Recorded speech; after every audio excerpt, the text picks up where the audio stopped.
Mon chéri, mon chéri.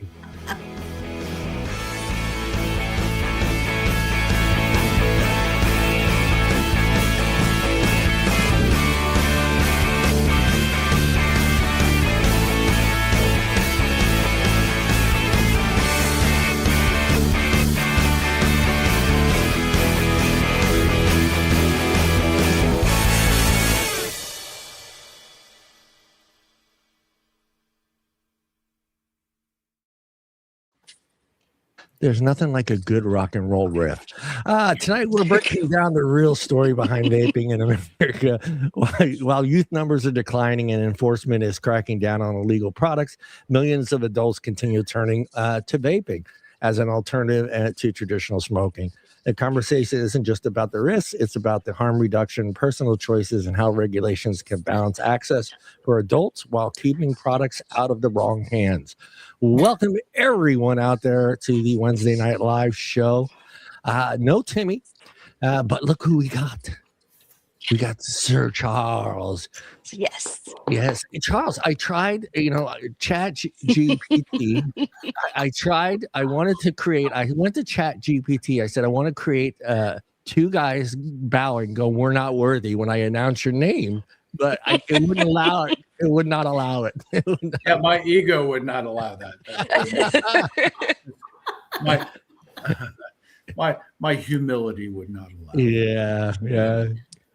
And also the two Florida ladies are with us today.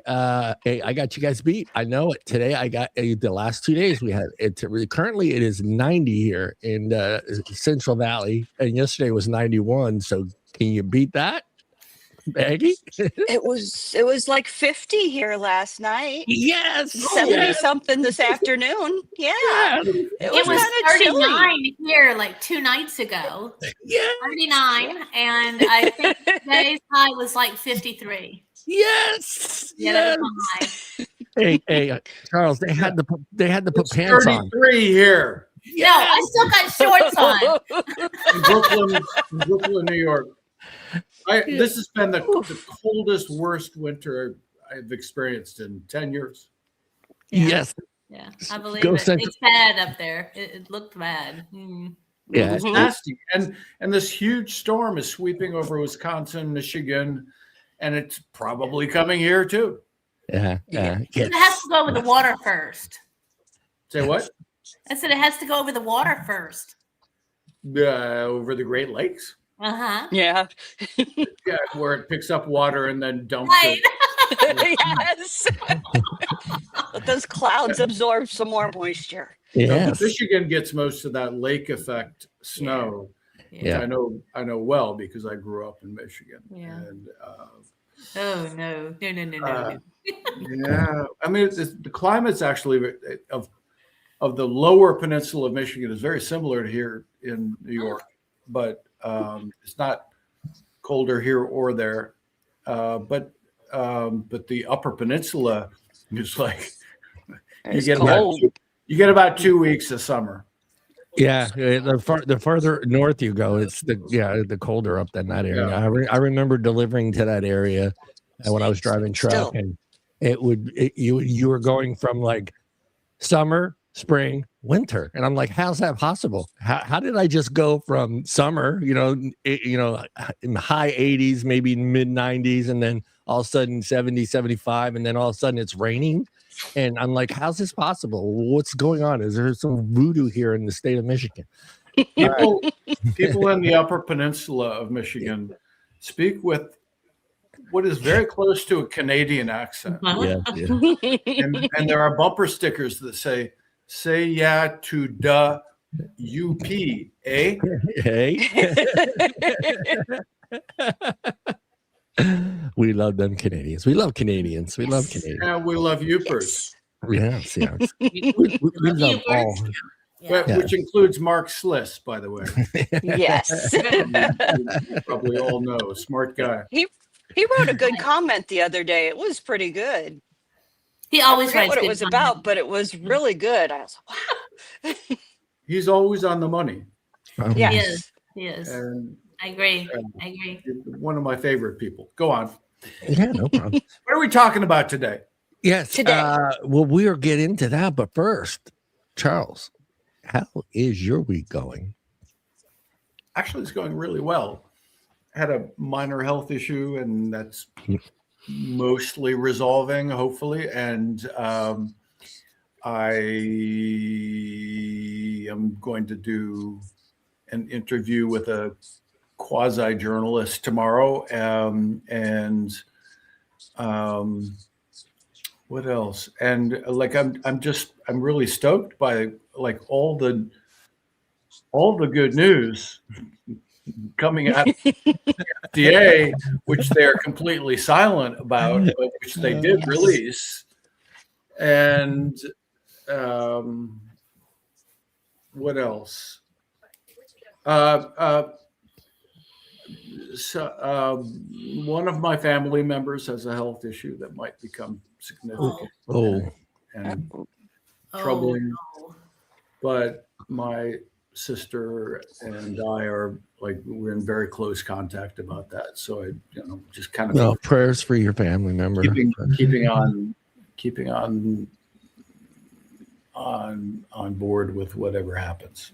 Yeah, it's tough. Prayers. Prayers. Yes. Yeah, no, thank you. Yes. You will. Peggy, Yes. how I is have it? an exciting life. It's a nice, quiet life down here in Florida. It is. Yes. We know. No we know, drama, and we love it. We know, Peggy. We know. You have a governor that makes sense. Yes, correct. Yeah. City Yes. councilman, a city councilman that makes sense, and goddamn good advocates. That's all it comes down to. Yeah. There is I'm a lot of still here. advocates down here. That's true. Yeah. That's true. Yeah. There is. Yes. You got Yes. what's that? You got handed the good hand. The good hand. I think something like that. I can't remember the saying. No, we work hard. You work hard for it. I'll No, say they work hard, but he'll say Yeah. we work hard. So Yeah, yes, yeah. we work hard to keep it this way. it's So the governor's DeSantis, right? Correct. Yeah. So is he going to be a presidential candidate? It that hasn't been rumored yet. Yeah, it hasn't. Yeah. What? Yeah. Not yet. Give it a little while. He will.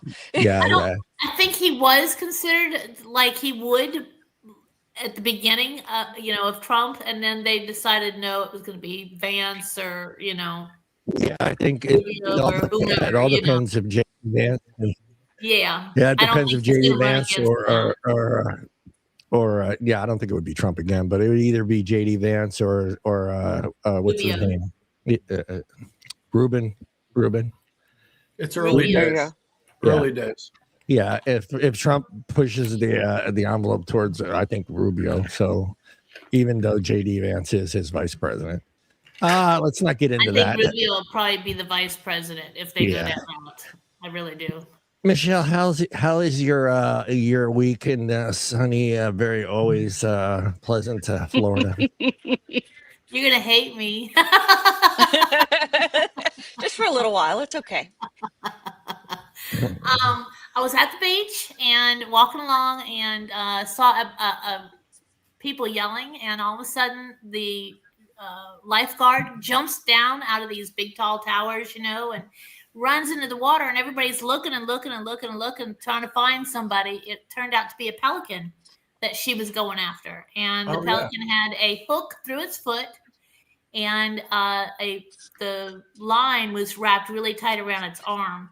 So she was able to bring it to shore and get the hook out and the line off and send it on its way. So All right. That's they cool. did more. Yeah. They did better work and more work than FDA has done for any of us Yeah. all these years. Yes. Yeah. Quick question. It was a he or she? Well, they say it was a he. I don't know. No. The lifeguard. The lifeguard. Oh no! It's hard to tell with a It was bird. a girl. It was a girl, but she was about 30, and she was well endowed and really pretty. Was it actually. okay? Was it slow motion like Baywatch run to the water? Intriguing minds want to know. She got up in past her knees, so she had to like high step it kind of slow, with this bird, and all the little. I did look around, and all the little boys were going. Yeah. Is that Pamela Anderson? Is and that they weren't looking at the pelican, No, no. I was trying to remember the other guy's name in the original Baywatch. The Hoff, what is his name? David Hasselhoff? Yeah, there it is. Hasselhoff. And Kit. Well, never watched one of those episodes, but I'm not. Yeah, I never watched a single episode of Baywatch. But I want to say thank you to everybody out there in chat. I am not going to do it like Tim because I cannot. Lost World of Flying J. Robert, the lawyer, is out there. I don't know how he's. Yeah. Who else is out? There's a bunch of you guys. Say hello. Don't be afraid to chat to us in the in the chat box. We love hearing from all you. We appreciate you always being here every week. And we're going to get right to our show today. We're not going to mess around. Not going to mess around. Can I just say one thing? One thing. Go. One thing. No. That's it. All right. Let's go. We all know JJ. We all know JJ. And JJ has a sister who is going through some heart-related issues. And she has a GoFundMe account. If you look up JJ. What's his full handle? Y'all know it. Y'all know it. I love that. I love hearing y'all. Y'all know it. Just type in JJ and it fills in the rest. Y'all know it. It just fills in the rest for you. That's all you got to know. Yeah. Just go to JJ's site and it'll tell you all about it. And I will pull up some things as we go on the show, and I will have it for you guys. A quick link. Thank you. Yeah. And I know he's really worried about it, and so is she. So the family, is it really every little bit would help him. So yes. I have that. I had that prayers too. Yeah, and every time I hear y'all, it brings me back to my truck driving days. Being in the South and the sweet, the very sweet and very nice, House, right? The very sweet and lovely waitresses at the truck stops that would say, "Y'all want some more coffee?" Or she would tell me, "You want some more sugar in your coffee?" And then she would stick her finger in my coffee, and I'm like, "I'm not drinking that." So, not now. I don't care how sweet you are. You didn't need to put your finger in my cup of coffee. So they get better tips that way, and we just get Yeah. We do it for the tourists because they all like it so much. The absolute nicest people in the South. Absolutely nicest people in the South. Are always very nice, and I never felt bad asking for directions because yes, people, I grew up driving a truck that I didn't have a GPS tracker in my car. I didn't have a GPS. I had this thing that folded out, and it was called a map. And I had a dispatcher that goes, "It's only this far away." And I'm like, son of a bitch. Go down to the bottom. There's a thing called a ledger. It's on the bottom of the map. That 1 inch is like 100 miles, asshole. Yes. Today's show is about the hard facts, numbers that can sometimes reflect positively on the vaping industry, yet are often interpreted differently by critics and policymakers. The reality is both sides are looking at the same data. The difference comes down to perspective. Is the glass half empty or is it half full? Charles, is the glass half empty or is it half full? It's overflowing. It's overflowing.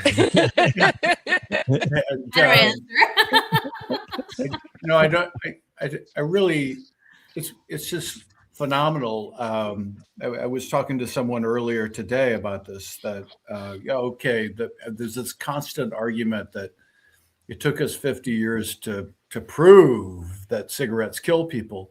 Right. But that was because the only technology we had back then in the 50s and earlier was like counting the number of tombstones. Yeah. And as I often say, it would take a first-year toxicology student about an hour, maybe, barely an hour, with a modern laboratory to do the toxicology testing. And if you wanted to add the human biomarker studies, maybe another day. Yeah. To prove that cigarettes are going to kill people. And we don't have to count all the tombstones. It's okay. Yeah. So this is called predictive medicine, and it's how we approve every one of the thousands of drugs that our regulators approve. Right. In the United States, that's the FDA. And so we have to be aware that there have been 15 years of peer-reviewed academic, by which I mean non-industry, studies on nicotine vapes, or as they are sometimes called, e-cigarettes. And this includes hundreds and hundreds of toxicology tests. I mean, these are not industry studies. These are academic studies. Toxicology testing, human biomarker testing, measuring the number of harmful and potentially harmful constituents in either in the vapor itself or in human bodies of people who vape, comparing that to cigarette smoking, comparing that to just breathing ambient air, which is actually a very important control. Right? Indoor air is a very important control. Yeah. And then hundreds and hundreds of clinical studies.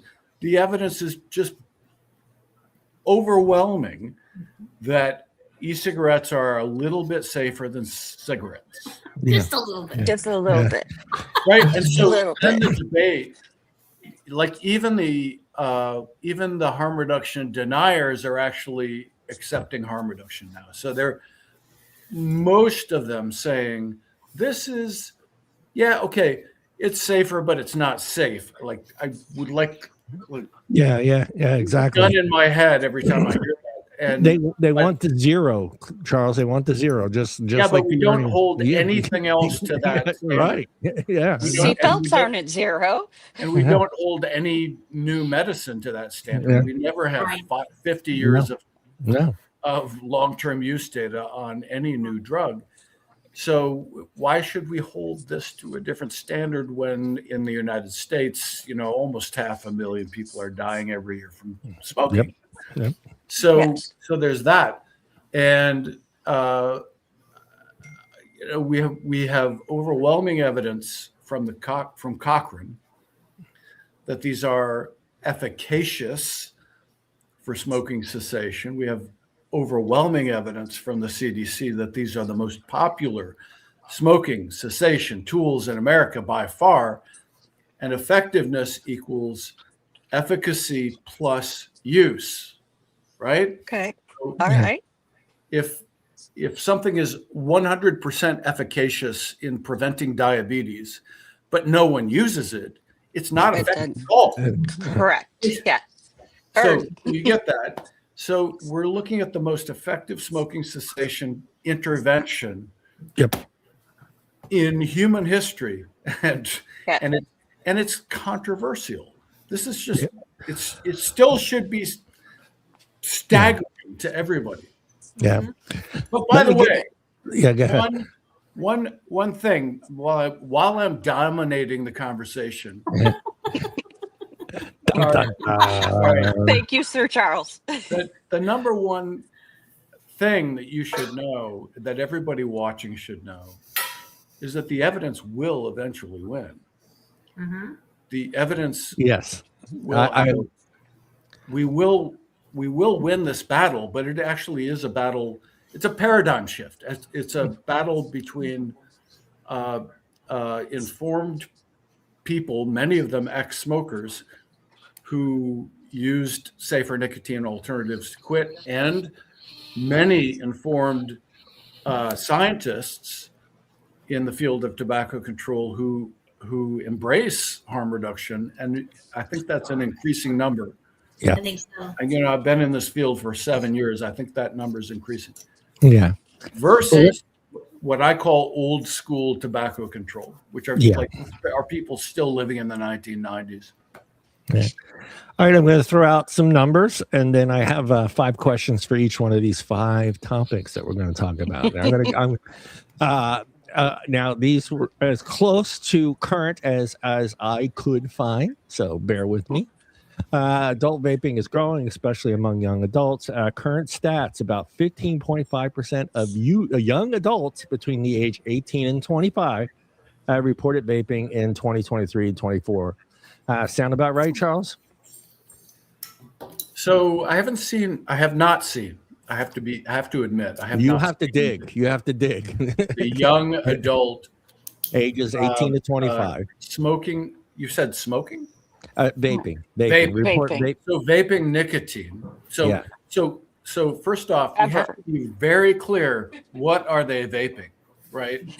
So is that just nicotine vaping, which we don't care about THC vaping. That's right. A whole different argument. These are nicotine numbers. These are and then we have to understand, well, what of the 5 different definitions of use is your source using? Yeah. Is it lifetime ever use? Is it past 30-day ever use? Is it frequent use? Oh, we're going to get to that one. That one's part of it. or daily use. Yeah. And these stats come from CTRI, which is yes, the vaping percentages, UW. That's all I got. Is it industry or is it? Yeah. Hold on. I will pull it up. I will pull it up. I will pull it up on the screen. Hold on. And then you can tell me how legit these are, because I had a hard time. It would not surprise me if current use, which means at least one time in the past 30 days, right, among correct, young adults, is somewhere around 15%, because we know it's like 7.1% for high school kids. I think so. So it might go up, right? But we also know that among all U.S. adults, the age group with the steepest rate of smoking decline is young adults. Yes. young adults. Yeah. Young adult. No, and unfortunately, it's not people over the age of 50. Okay. UW Center for Tobacco Research and Intervention. That's where I got me stats. Okay. Wait, UW is University of Probably Wisconsin. Oh, Wisconsin. Yeah, Yeah. Wisconsin Madison. Yeah, University of. Yeah. Okay. That's a nice town. Okay, so that's that again. Like I said, that's the only place that I could actually find current, up to date stat. The only place they could have got that from is the CDC's National Health Interview Survey, Yeah. and so then the next question you have to ask is what is Well, the let me go through the stats first, what's and then the date of the right. of that data. Let me go through the stats, and then I'll ask you guys the questions. Again, about 15.5 of young adults between the ages of 18 and 25 reported vaping in 2023 and 24. Young adults are the highest used group compared with older adults. Adults 26 and plus have a much lower usage at 3.2%. So so the current stats. No. That's why you're here. That's why you're here. It's not even That's why. remote. Well, this is why I figured I had an opportunity not only to have a legitimate scientist. Yeah, Not remotely plausible. All right. Yeah, that's why we're here today. I figured we have a scientist, we have an actual shop owner that sees their customers every day, and I have an advocate that just loves to prove that these stats are wrong, and Michelle. So that's why I figured I'm going to put this type of show together, because I think a lot of times we don't have the right information, and we're getting thrown their stats at us, and I want people to be able to respond. Yeah, that would be able to respond, and with our stats that are true. So that's why you're here. So the question number one for all 3 of you people in the panel: why do you think young adults between the ages 18 and 25 are vaping at such a higher rate at 15.5 compared to the older adult at just 3%? Charles. I've already dominated the conversation. All right, go. So can we? We'll start. So we'll start with Peggy. Come to me last. Gotcha. Okay. Peggy, go ahead, Peggy. I think it's just an evolution. I mean, it is as generations grow. We hooked them as teenagers, and now these teenagers are now 26 and 27, and as they grow, that'll grow too. But is it 3 or 7% of adults? No way. No way. No way. And most stores will tell you it's like their average age is above 40. Yeah. Right. Yeah. Right. That's what I hear. Yeah. And that's perfect, because that's why I'm so happy you're here. And she's a host, people. She's not here just once in a while. She's actually a host of the show, and I love the fact that you're part of it. Yeah, I love the fact that you're part of the show, because you see it every day. You see what type of customers coming in. You see how if they're educated or uneducated in our product, and you're able to. So I love the fact that you're part of this show, and this question you perfectly shown that, hey, my average customer that's coming into my store in Florida is in their 40s. Yeah. Right. Michelle, your thoughts on that question? Well, to begin with, 18 to 25. They're an adult if they're over 20, if they're 21 and over. Yes. I mean, hello. Thank you. Yeah. Thank you. I don't know why they need to be in their own category. I don't understand, but go ahead. It blows my mind how they manipulate and twist these numbers in any way that benefits their side.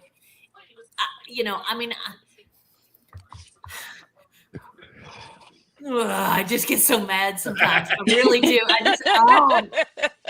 I've spent most of today trying to calm down. So, well, you got that bottle of Jack there after the show? No, I'm kidding. There you go. Yes. I'll have some wine. Guarantee it.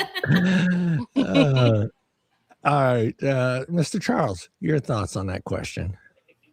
Well, I agree with that last comment. Yeah. It's important to say. The wine? It's important to say, if you're 18 years or older, you're an adult. Yes. Right. And it is nobody's business what you choose to do, because you're an adult. You're an adult. And you can sign your name on the dotted line and go to foreign countries and defend it, but you can't smoke cigarettes. Fuck you. You can join. Yeah, you can join the military. You can get married. You can.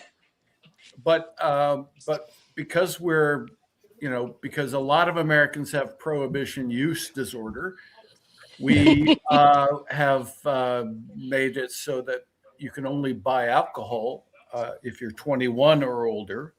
Yeah. And you can only use tobacco or nicotine products. Those are two different things. Yes. If you're 21 or older, and if you're in one of the states where cannabis is legal, you can only buy cannabis if you're 21 and older. And and you can vote if you're 18. You can vote. I was waiting for the vote one. Yeah. Right. Oh, yeah.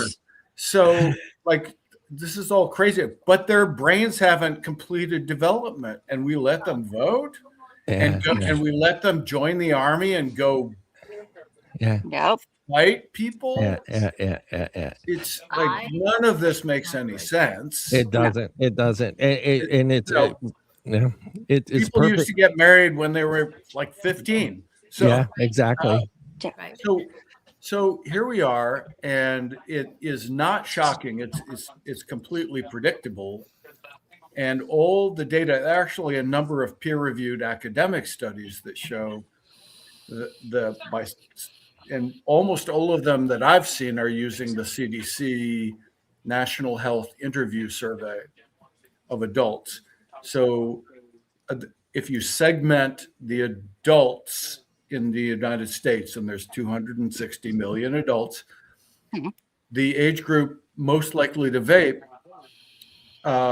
is young adults, no question, 25, and that's 18 to 25. And then I'm sorry, it's 18 to 24.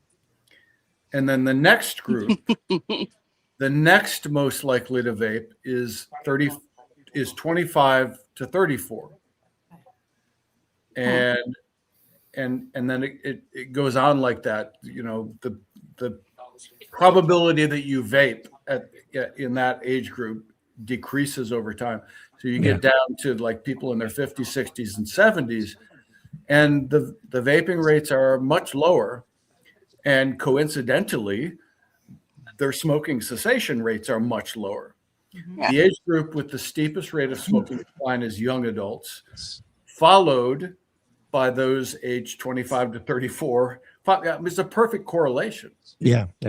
And we already know that among middle and high school students, smoking has dropped to basically nil. Nil, yeah. Right? So there's actually has been a perfect correlation between the likelihood that, you know, whatever fraction of that age group's population vapes and the steepness of their smoking decline. Yeah. And yet we still don't know whether e-cigarettes help people quit smoking. Yeah. Question number 2. Now remember, I'm playing devil's advocate here. So these questions could be, you know, do you think the rise in young adult vaping is more about nicotine addiction, stress, or just lifestyle or social trends? Who wants to jump on that one first? Go ahead, Michelle. All of them. All of them. D, all the above, yes. You know, I think a lot of it is social, but I think a lot of it is stress related as well. Yes. You know, kids nowadays, I mean, we all went through stress, right? Mm-hmm. But in my day, we were hippies. So, I mean, we got rid of the stress. You know what I mean? Yeah. But today, I mean, they don't have sex. They don't have jobs. They don't have, well, I mean, you know. Yes, Michelle, you get this. I never thought I would have to hit this button on this show, but you're getting this. And I'm too late to push it because you're the last person I thought I would ever have to use.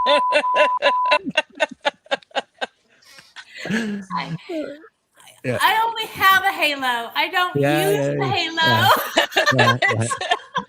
It's very efficient, but not very effective. Sometimes the halo blocks her vision and she moves it to the side. But you're spot on, Michelle. You're spot on. Anyway, now you embarrassed me. See? No. That was perfect. That was perfect. But I mean, there's a lot of things that they don't have a way to release anymore. You know, a lot of them aren't even starting to drive until they get older now. Yeah. You know, they rely on their parents for everything. You know, and they don't have any way to get rid of it like our generation did. You know, and let's face it, we had a lot of fun. You know, I mean, yeah, we did. We did a lot of stupid things. You know, but nowadays they don't have that release. Yeah. So a lot of it Go ahead, Peggy. It's spring break in Daytona Beach. Oh, I saw the videos. and I think I have to beg to differ on that one. I think they have a way to find a release. Well, only for a short time, though. I'm just glad they're not here because we had them 1 year. Yeah, we don't want them back. we back in the day, we got to have that release. You know, basically 200 out of the 365 days. Now it's a 2-week window. It's like, okay, let's go crazy. Crazier. 2 weeks, and then it's back to being stressed out. Should I eat meat? Should I not eat meat? You know, that kind of stuff. So go ahead, Peggy. What else you got? I eat all of them. But I think as far as that age group, it's very social. Yeah. Because it's very, and you see that with the flavor selections. Yeah. Because you'll say they had, you know, Hawaiian punch, Hawaiian punch, Hawaiian punch, Hawaiian punch. The whole freaking neighborhood has Hawaiian punch. Yeah. So it's very social because they've passed it around and that's the one they like the best. That's the one Yeah. Sir Charles, do you think the rising youth adult vaping is more about nicotine, addiction, stress, or just lifestyle or social trends? Because these are questions we're going to get from anti-vapors. That's what I want. I want questions I know. throwing at us. Yeah, I mean, first off, I think it's really interesting that we're talking about young adults at all, because the fact is, teen, middle, and high school smoking and vaping have just plummeted. And so now you'll notice the harm reduction deniers language has changed. And some of that's because we raised the legal age to 21. Yeah. But it's changed from talking about teens to talking about youth, young adults, adolescence, and then the definition of youth. It's like, what does youth mean?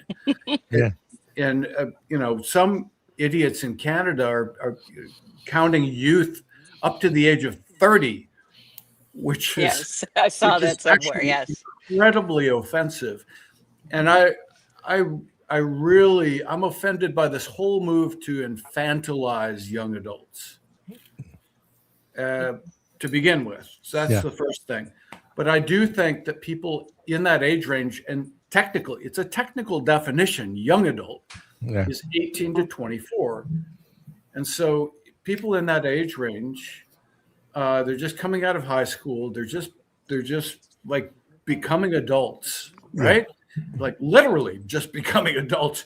It's a stressful time. Yep. And in stressful times, you turn to things that might alleviate your stress. Yep. And we know what the cognitive effects of nicotine are.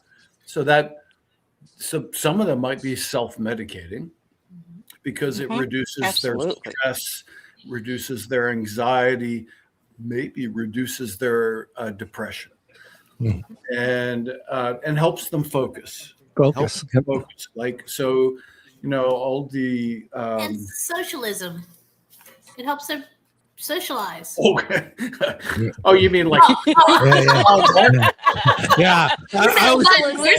never thought Karl Marx would come in. I was going where you were going there, Charles. I was like, wait a minute, Michelle. What are you talking? Where are you going with this? Socialization. Yes. Sorry. I don't know how much of a factor that is because everybody's just glued to their screens now. I don't know. They are. Yeah. Like, how much socializing do people do anymore? We're like we're all like robots. Yeah. But there is I'm sure there's some of that, but I don't think there's so much peer pressure. My boys are 25 and 23. And so they're right in that age range. Yeah. And I know how they are.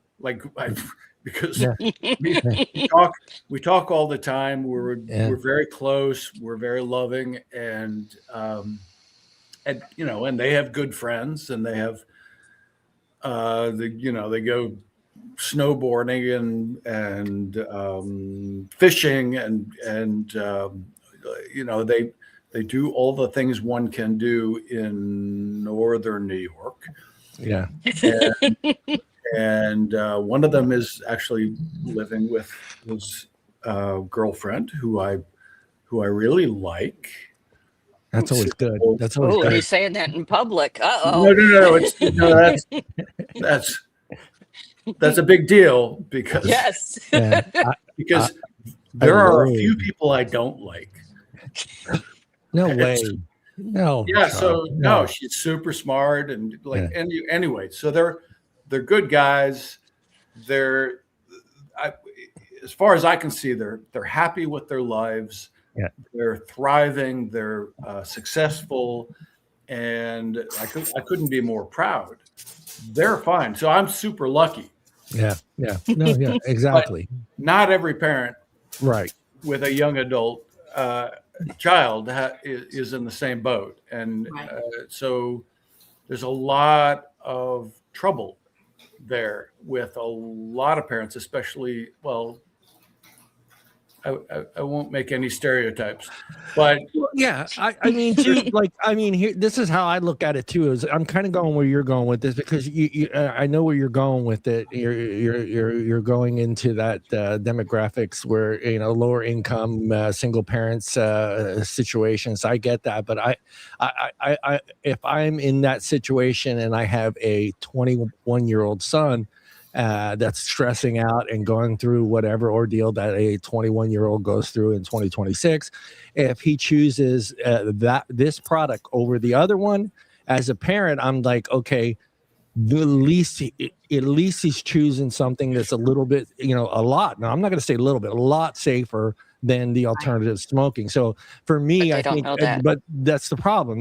They don't realize what it is because they're getting hammered every day, whether it's on Facebook and now fucking TikTok. Jesus Christ, TikTok, chill out a little bit, they're getting hammered with this misinformation constantly. So now when the mother that is in her 30s, or 40s, and has a 21-year-old son that is picking up vaping, she's freaking out because he's going to die. I'm just like, okay, it's ridiculous. But let me get to the next one. Are we? Remember now, I'm saying these as a pro vapor here, or anti. Sorry, anti, because these are questions that we're going to get.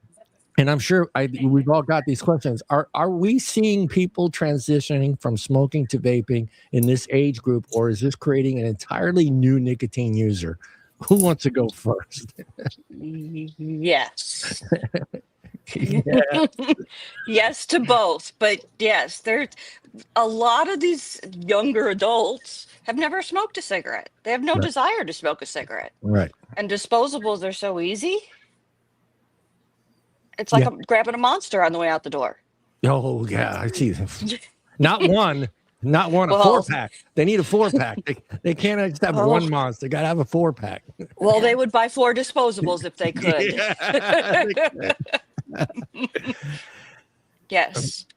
Michelle? Well, for me, it helped me. It helped me tremendously grow up to be a normal person. Y'all know that, right? Yes. But it did. It helped me. My grades improved. And I'm not an advocate that children should vape, smoke, drink, anything. Right. None of that. Correct.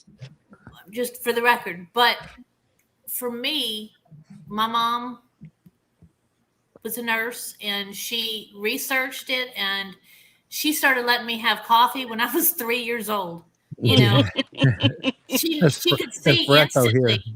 I was one of those kids that never, ever, ever, ever took a nap. I mean, from infant on, I never took a nap. I can see that, Michelle. I can see that. No. But I'm always on the go. And she realized that at 3. And so she started giving me coffee, and it helped. And same thing with vape, cigarettes at that point. Yeah. But it helped. So it should not be up to the government to raise our kids or to tell the parents how to raise their children. Yeah. If the doctor and the adults agree, the parents agree that it is helping or could help their child or their patient, then who cares what age they are? Yeah. That's the way I feel, and I'm an advocate, so whatever. Mr. Charles, Sir Charles, do you need me to cut read in for one thing? Yeah, so I think so much of this, the conversation that harm reduction deniers have is devoid of context. If you go back to the 1990s, 80s, 70s, like basically 1 out of 3 young adults would have been smoking deadly cigarettes. Yep. Correct. And so what do we know about the never smokers among young adults today who are vaping? Some of them would be smoking cigarettes if nicotine vapes did not exist. So that's one thing.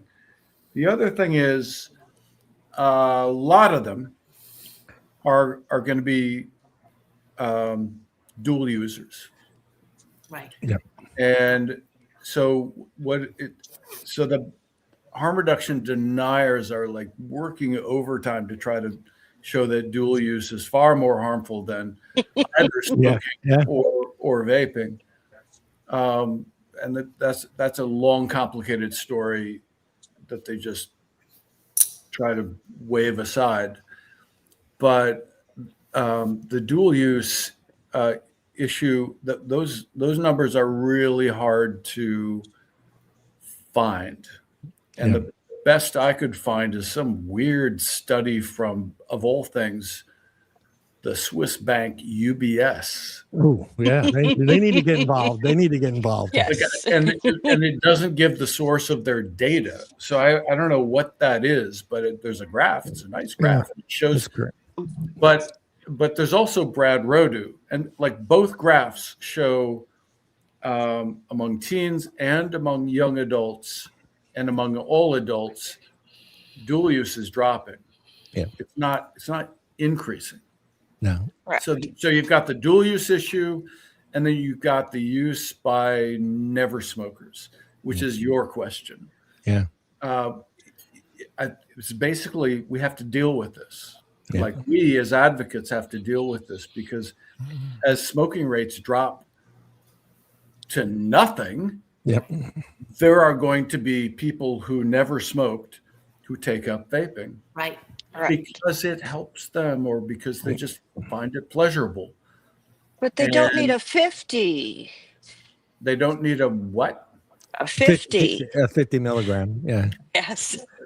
Like to each his own, I would say. Okay.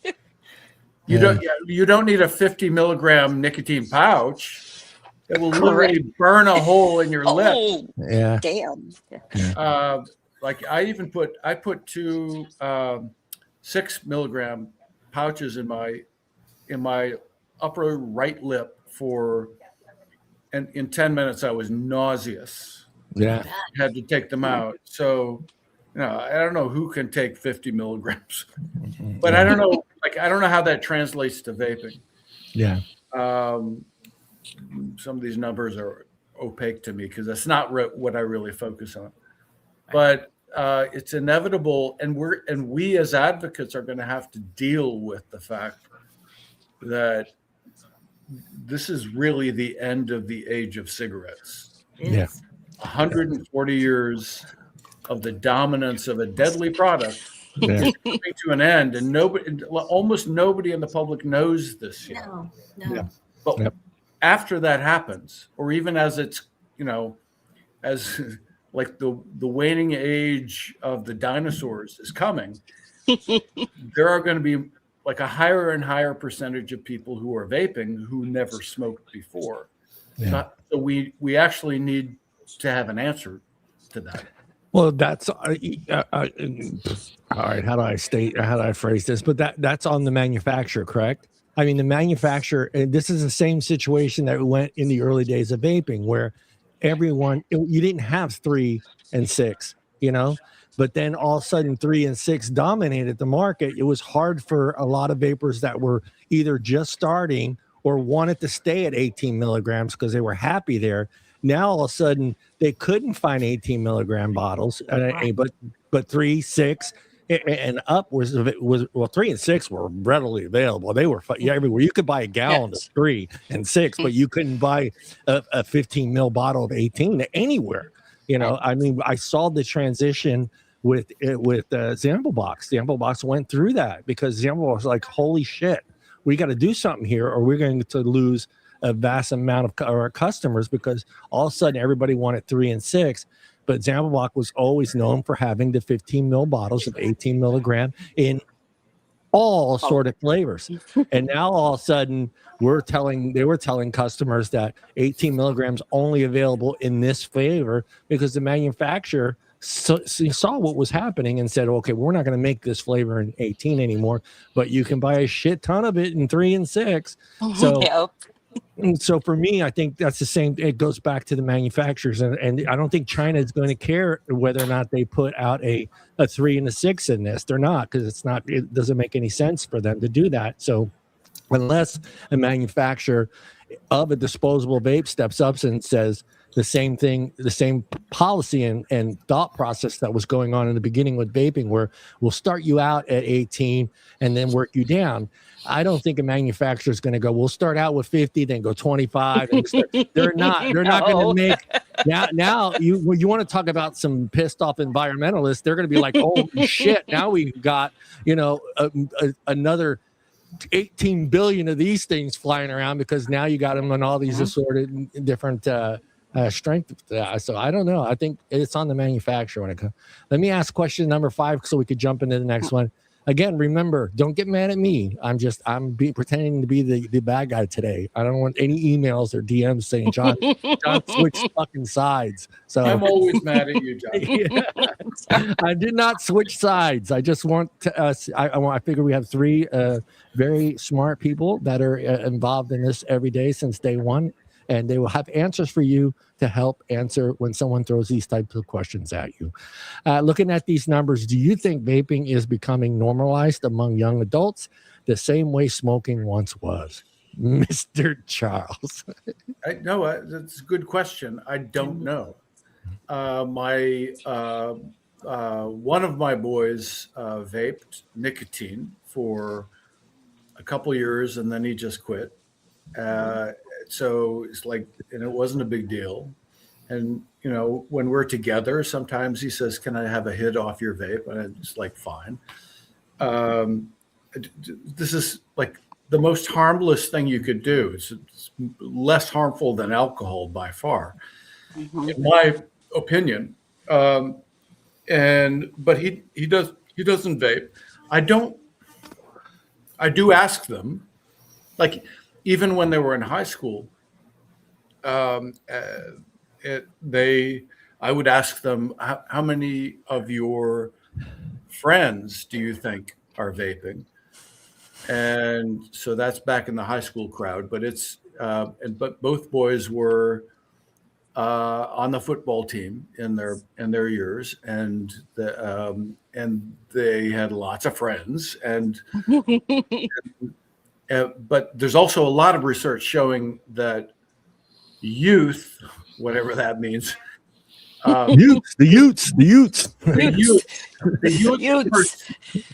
perception of what their peers are doing is always far worse than what their peers are actually doing. Like, there's solid research. Yeah.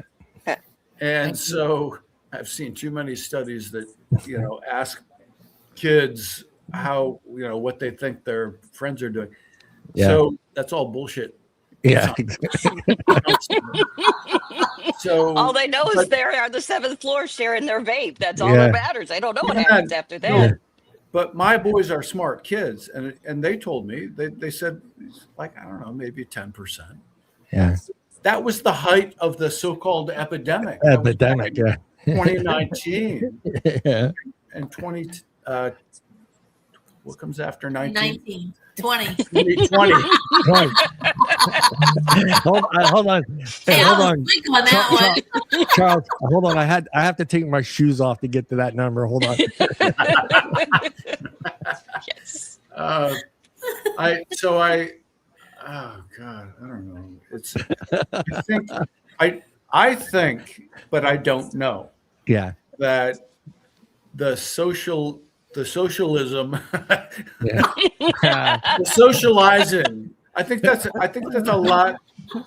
I think that's less of a factor now than it might have been 20 years ago. Yeah.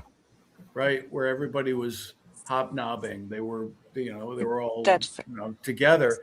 And the fact is, kids in high school and young adults, if they're addicted to anything, it's screens. Yes. What? Yeah. Screens. Oh, they're on their screens. Right. Yeah. Right. So, like, that's why young adult sex has gone way down. Way down. I didn't know that was a fact. It has. They're scrolling on their screens, and that's more exciting. There's more dopamine from that. Yeah. Right. And from hunting down a potential mate. And, and that's not what they're doing. But it's also why both young adult and high school use of all kinds of, like, all the things that they should not do. Yes. Right. Like, both legal adult things, but they're not legal yet, or illegal drugs. Right. Like, all of that's gone down with the possible exception of cannabis. Yeah, cannabis is making its it's a household name. And it's very important that, you know, the whole nicotine, the whole safer nicotine industry, such as it is going to be hammered if teen use of cannabis keeps going up in the United States. I'm going to switch over to the next topic real quick. Youth vaping has dropped, but millions still vape. 1.63 million U.S. middle and high school students reported vaping in 2024. That equals 5.9% of all middle and high school students. The number dropped from 2.13 million in 2023. So here we go. We're seeing it drop from 2.13 million to 1.63 million teen vapors. What do you think is actually driving the decline? Who wants to go first? Patty, go, Patty. I think it's drugs. I mean, it's just so easy to get a cart from wherever they buy carts. It's at their house. Yep. I mean, in Florida, a lot of people have a license, so there's a lot of carts out there. Yeah. And that's what they're taking to school, and the teachers and other people don't know the difference. Yep. So that's just vaping. I don't know if and they they're don't not know the vaping difference nicotine. at this point. I don't know if I don't know. I think they do know the difference. I think they're just they choose not blaming vapes because they don't want the publicity that their students are doing THC. That's what I believe. That could be. That's a bigger PR issue. Yes. Vaping's not a PR issue. I mean, you can't approach a parent and say, your kid has been caught with a THC vape. You can do it with a vape, though. Yeah.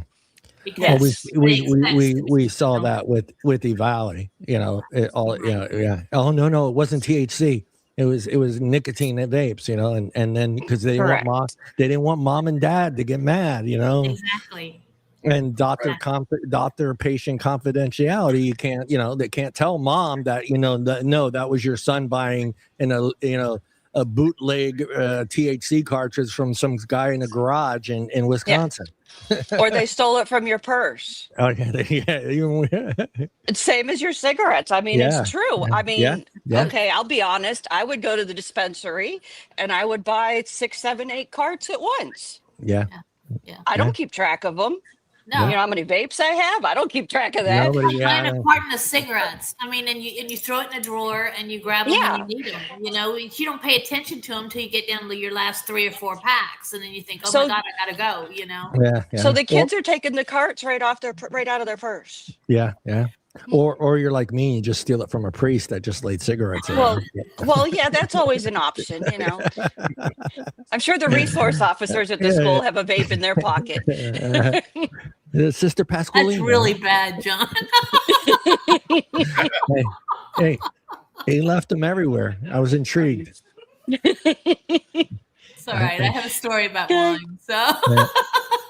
And at that age, you know, your superheroes are your father and the priest. So that's fair. Yes, if you're Catholic, it was your father and the priest. So you know, Charles, you want to go? You want to dig into this one? Why we're seeing a drop into 2.3 million to 1.63 million teen vapors? What do you think is actually driving the decline? So we all know that a lie by omission of context is a lie. Yes. Yeah. Right? Yes. And so if you're deliberately leaving out the crucial, vital information when you give these numbers, like your 1.6 million teens, well, okay, how many teens are there? Correct. Right? So what's the denominator? That's important. Yep. And the denominator is 27 million teens. So there's 11 million middle school kids and 16 million high school kids. And then the other context that's critically always omitted is, what are you measuring? And this is the number of kids who vaped nicotine at least one time in the past 30 days, right? So it's not how many kids are hooked. No. you have to subtract at least a third of that, and then you get a much smaller number that are really just experimenting. But you have to switch down to daily use, and I've just been investigating this recently in the American Psychiatric Association, which no longer uses the words addiction or addict because they're stigmatizing. Yes. Talks about dependence use disorders. And so there's a tobacco use disorder, which actually ought to be nicotine use disorder. And a key criterion there is daily use. So daily use is a commonly used, and if you look anywhere in tobacco control literature, daily use is it's kind of, if you know the word, like a proxy, it's a thing we can measure, right? It's a standard. Yeah. That we can, that this probably close to how many kids are actually hooked. That number's super low. It was super low in 2019. It was 3.6%, among middle and high school kids. Current use is always much higher because that's how many kids are just, taking a puff off a friend's vape at a party 30 days ago. Yeah. So the thing is, though, but did it have nicotine in it? Damn nicotine. So no, the thing is, though, could have been zero Nick. It's bad. It's bad. so everything is who's he what's it this year because of Doge and the current administration. But so instead of the CDC releasing the 2025 numbers, this year the FDA released the numbers from the National Youth Tobacco Survey. This is the same survey that was used to claim epidemic back in 2018. And the latest numbers, John, show it's not 1.63 million, it's 1.4 million. Yeah. So 1.4 million is 5.2%. It's basically 1 out of 20 kids are even ever looking sideways at a nicotine vape. And the 1.4% who are vaping daily now is an all-time, I would say it's a 12-year low. 1.4% is 1 out of 71 kids who might maybe be hooked. Yeah. Yes. And I have a very strong guess that probably most of those 1.4% have ADHD, autism, bipolar disorder. They're self-medicating for their neurodiversity issues. That would make perfect sense. Yeah. Real quick, I got the information. I put the link in the chat, and this is for a family member from. God, my brain shut off. Sorry, Michelle, help me out. JJ. Yeah, JJ, yeah. And she's a young girl, as you can see, and they're very, very tight. And it tells you a little bit on the page. So if you want to go there and donate, that would be awesome. That really That's wonderful. And they're close to the edge, but this is the 3,000 that they need. My understanding is this is just for the testing. That doesn't include all the surgeries and all that she will probably have to have later. Yeah. So if you can, you head on over there. The link's in the chat. And let me see here. Which question do I want to hit you guys with? At 5.9% of students vaping is still the most used tobacco products among teens. Why hasn't anything else replaced it? Replace tobacco. John, so let's just be really clear on this. It's not 5.9%. It's 5.2%. Okay, it went down. It went down again. And that was the other thing I should have said, which is it's been going down every single year. If you ignore the lockdown year, which is 2021. It's been going down every single year for the past 6 years. And it's down now by 2025, 74% in 6 years. Yeah. And you still see people on social media saying, whole new generation addicted to nicotine, Correct. Yeah. epidemic, and it's rising. And my favorite one, e-cigarettes are increasing in popularity, comma, especially among teens. That's insane. Yeah. That's like totally insane. Yeah. Adult use utterly dwarfs teen use, but Yeah.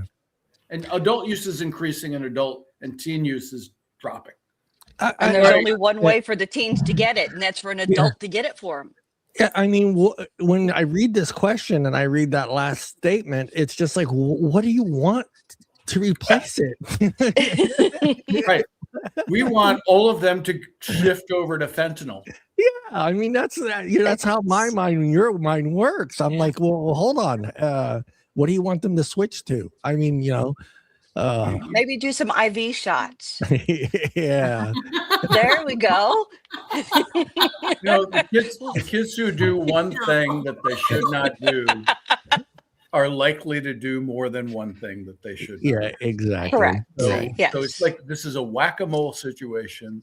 Right. And it's like I often think the people who work in tobacco control either have never used a nicotine product themselves. So they think it's like the demon incarnate, or many of them are former smokers who quit smoking cold turkey, that's hellish for many people. Yeah. Yeah.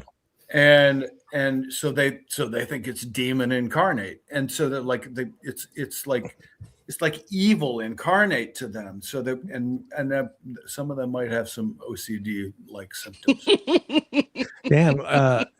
No, I mean, actually, I'm very serious about that. Yeah, Charles sounded like one of those emperors from Rome there with the carnage. I was like, whoa. I thought for a second, yeah, thumbs up, thumbs down. I was waiting for it.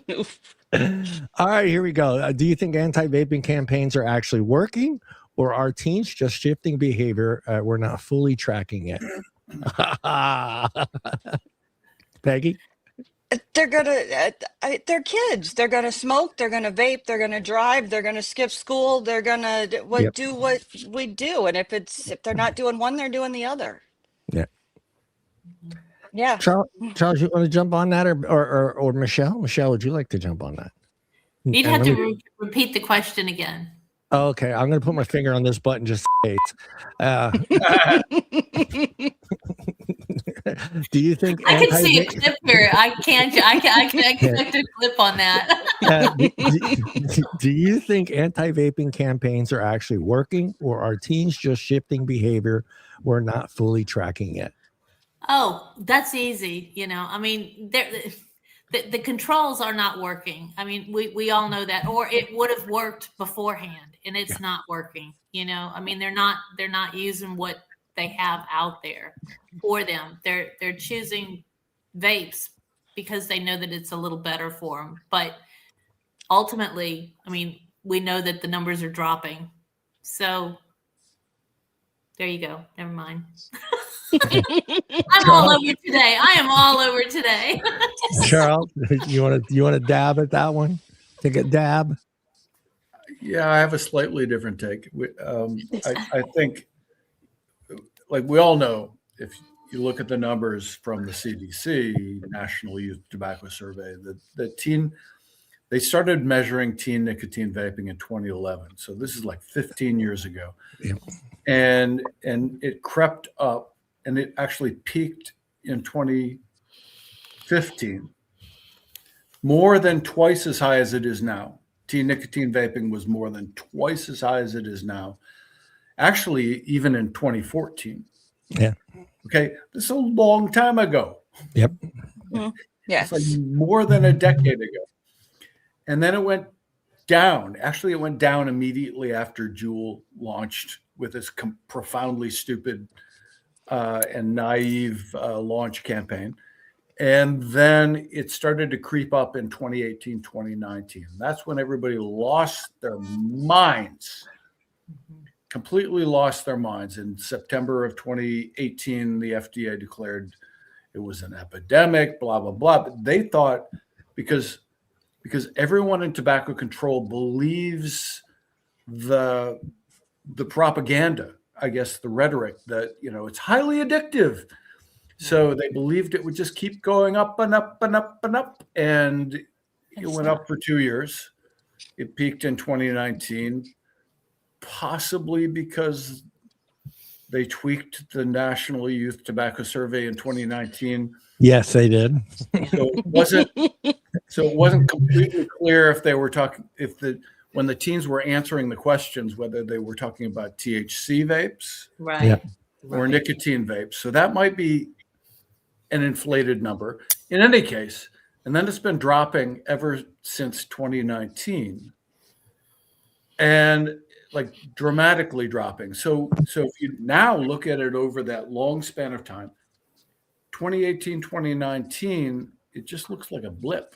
It actually looks most like a fad, like fidget spinners or what was the ice bucket challenge, or those kind of stupid things. Yes. And what are they called? Tide Pods.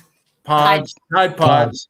Yeah, Tide Pod. Oh, yeah. Just another stupid teen thing. And I remember going to YouTube in 2018 and looking up e-cigarettes in YouTube, and it was all teens talking to other teens. Yeah.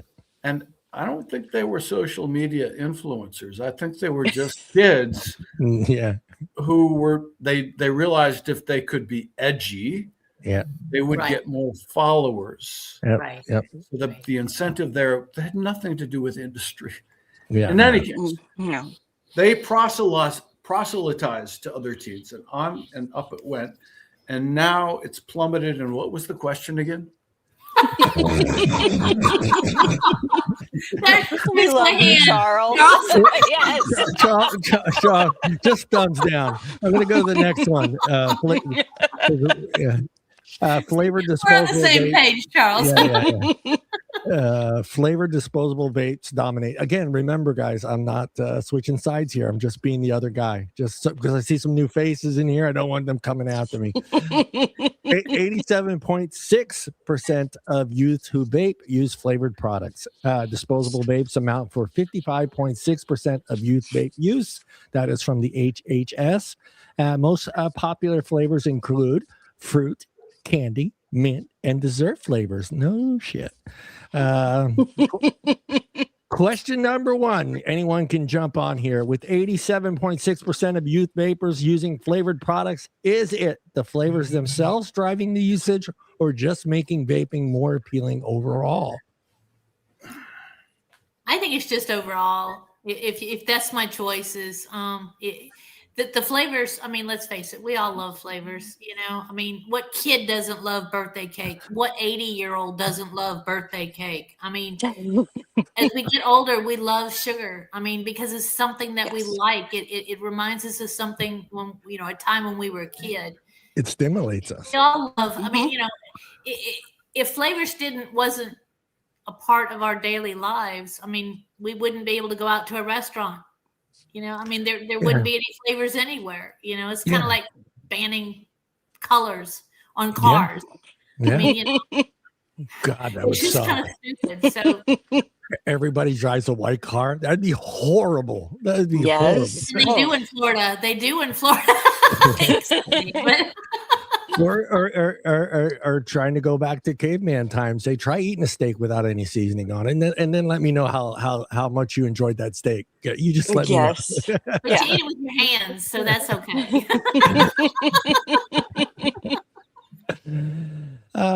Peggy, you want to jump on that one, or did you already? Because I'm do flavors. If you go to buy nicotine, it's in a flavor. I mean, if you look at the selection that's there. There are no tobacco and menthol flavors. Yeah. Or there may be one as opposed to 18. Yeah, and you might like one over the other. I mean, there are people, believe it or not, there are actually people that don't like Coca-Cola but prefer Pepsi. Shocking, but it's true. It's true. I still don't get it, but that's fine. I've accepted it. Dr. Pepper is the best, buddy. See what I mean? That's what I'm saying. We I like root choose. I love root beer. We choose That's my favorite. certain flavors because they bring us joy, you know. Right. And Yes. I mean, Yes. I choose the soda that I drink because that's the one I enjoy. There are those crazy people that still like to go to the fountain drink and do a little bit of each one of them. I don't understand those people. I really don't. I don't understand how they can drink that shit. But all right, whatever. Charles, you want to take a shot at this one? Yeah, one of the silliest arguments I remember from back in the 2018, 2019, 2020 time period from anti-vapors was, and I saw this frequently back then, was flavors exist to mask the harsh taste of nicotine. Yeah. Yeah. Well, yeah, and when you have a 50 milligram, absolutely. God, yes. We might have a conversation about arbitrary caps on nicotine. I do have some thoughts on that, but that's a different issue. So Yeah. So the idea that basically that nicotine tastes harsh like tobacco is crazy. It's like saying pure caffeine tastes like coffee. No, it doesn't. It doesn't taste like anything. And it's just a molecule. And the same with nicotine. Some people tell me it has a slightly peppery taste, but there's no harsh taste. Yeah. So every flavor that exists in nicotine vapes or in nicotine pouches is artificial flavor. Just like the artificial flavors used in nicotine gum, which the CDC calls medical nicotine. Mm-hmm. And it's actually the exact same pharmaceutical grade nicotine used in all three of those. And so it's very telling that Big Pharma, which makes medical nicotine gum, does not make a tobacco flavored, or actually we should be calling it a cigarette flavored. Correct. Nicotine gum. And Good point. the reason they don't make that is that no one would try to quit smoking would ever buy that. Yeah. Nobody. Yeah. And No. so that we're trying to force every person who's trying to quit smoking by vaping to use a artificial tobacco flavor. Yeah. Yes. is bonkers. And but the flip side of that is, okay, so are they causing teen vaping? That's also bonkers. Like, this is one of the stupidest arguments that the harm reduction deniers come up with. If you look at the CDC surveys, when they survey kids who vape, like this is middle and high school students who vape, which is a subset of all the students. It's like an ever increasingly small number of students. When they survey it's like when they ask, why do you vape? 43.3% of them say it's because I'm feeling anxious, stressed, or depressed. Exactly. And then you get down to like a whole list of things, like reasons why they vape, and it's like 10.3% say because I like the flavors, which is it's a dumb question. It's like okay, John, do you like the flavors that you like? Yes, I do. Oh my God! Yeah, we have to ban those flavors then. Please don't. I have a question. Please don't If take you mango. Yeah, go ahead. If you take your Crown Royal, are you going to drink more of it because it has apples in it? Yeah. Or will you use it more often because there's apples in your Crown Royal or chocolate or whatever they put in it? That's whataboutism. Yeah, whataboutism. Yeah. Damn it. Okay. It's No, not yeah. socialism. Alcohol My Alcohol next is far question. more harmful than Yeah, but it's socially acceptable though, Charles. Yes. right. It's But okay. I guess what I would say is in Yeah, 10, yeah. 20, 30 years, Yeah. what's socially acceptable is going to shift. Right. I hope so. Because as a 12-year-old at my cousin's wedding, it was cool for me to go from table to table and drinking the rest of what was left at the tables. So my mom was cool with that. She wasn't. That's okay. Yeah. Oh, Johnny, You're choking me up. Yeah, the kids are just having fun. The kids are, and then you're half naked on the dance floor at 12-year-old trying to do back spin and trying to break dance, and everybody thought it was cool. I'm going to start this next question with Peggy first because she is the shop owner. Disposable vapes, again, remember, I'm playing the other guy. Disposable vapes now make up over half of youth usage. Why are these single-use devices running over refillable options? Sorry, I had to cough. Do you want me to read that again? Because I was I was trying to hold a cough back. We're trying. Yeah, go ahead. Kids buy more disposables than refillables because that's what's available for them on the market. Right. Yep. I'm the only vape shop. I think I'm the only nicotine vape shop left in Florida. I could be wrong. You could, yeah. But there's not very many of us left. So you don't have that option. Spot on. I agree. Yeah. Charles? The disposable story is actually a really interesting story because it goes back to 2020. And that's when Trump's wife, Melania, caught Barron vaping. and Trump was all ready to ban vapes. Yes. And then some people convinced him that if he did that, he would lose the election. Yeah. And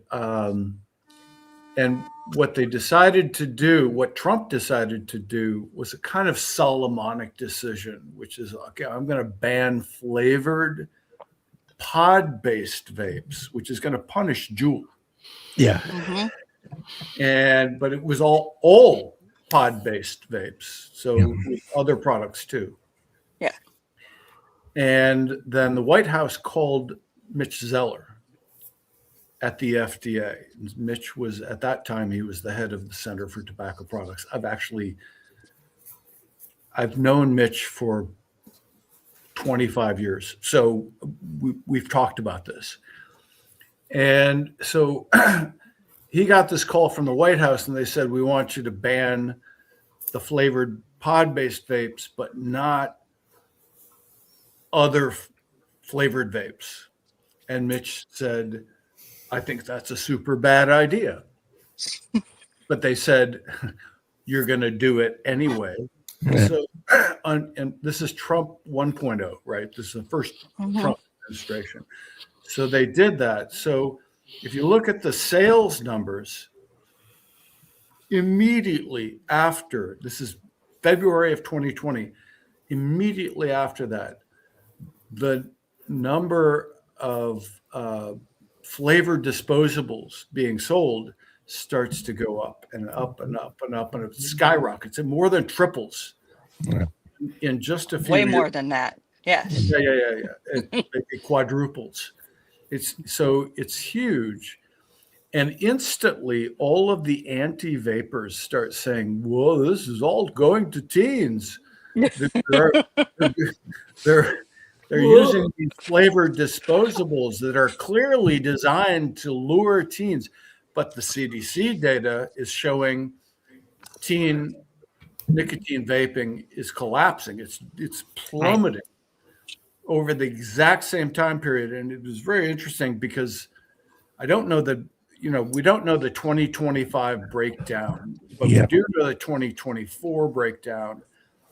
And the percentage of teens using disposables in 2024 among all teens who vape. Okay, so we're just talking about the tiny minority of teens who vape. who use disposables actually dropped from 2023 to 2024. So not only did the total number of teens who vape drop, but the fraction of those teens who use disposables dropped. And anti-vapors are still trying to make this argument that flavored disposables are designed to lure teens. They're not doing a very good job. If that's they're not. thing to do. It's adults. So adults shifted en masse by the millions from flavored, mango flavored Jewel pods to flavored disposables. And every time on the street I see an adult vaping, they're now using a disposable. Right. Yeah. And I'm an environmentalist. I think that's not really good. Yeah. But at least they're not smoking. Right. That leads me. Yeah. Nothing to do with teens. That leads me to question number 5. I'm a little pissed off about this. Yeah, I'm going to hit you at number 5. Don't get mad at me though. I didn't write these questions. these are questions that are asked to us all the time. If the market, now this is a great one, and this may piss you off. If the market is now, I might have to use a button for Charles. If the market is now dominated by flavored disposables, what is the most effective way to curb youth usage? Stricter laws, enforcement, or education? You get that question all the time. I hang on. That kind of went over my head. Can you? Yeah, I'll do it again. If the market is now dominated by flavored disposables, what's the most effective way to curb youth usage? Stricter laws, enforcement, or education? We get this question all the time. There's silence. I would say, how much lower do you want it to go? Yeah, this is what's crazy about this. Yeah, exactly. We're dealing with a whole army of people, actually a lot of them professionals, whose jobs depend on keeping the public alarmed, who are not willing to tell the public the truth, which is that teen nicotine vaping has already plummeted to a 12-year low. 1 in 70. Yeah, 1 in 71 are vaping daily. And so it's what's the problem here? Teen nicotine use, according to the NIH-funded Monitoring the Future survey, it's at a 50-year low. Daily use of any nicotine product at all is nearly nil. No. What's the problem we're trying to solve? We're dealing with a headless chicken that is Phillip Morris is a big chicken. To fight about a problem that doesn't exist. Yeah, Phillip Morris is the big chicken, and the only difference is the big chicken has the axe, not the adult. So I mean, this is like a rooster fight. Yeah, exactly. Yeah, you guys want to touch on that one, Peggy? No. Because the way we want. Seriously, what's the problem we're trying to solve? Yeah. We should be trying to solve 2 problems: reduce death and reduce teen nicotine use. Okay. Right. And we're doing that. Both problems involve change, right? Reduce. Okay, so death is high. 490,000 U.S. deaths every year, 8 million deaths every year in the world, most of them in low and middle income countries. Teen use in the United States. I can't beat that. No, you can't beat that. So teen use in the United States is at a 50-year low. Yeah, exactly. What's the problem we're trying to solve? It's like cuckoo land. Yeah, exactly. And they don't want to hear our education because we're going to tell them that it's not all that bad for you. Our own the FDA commissioner says, well, you just can't trust those surveys. Right.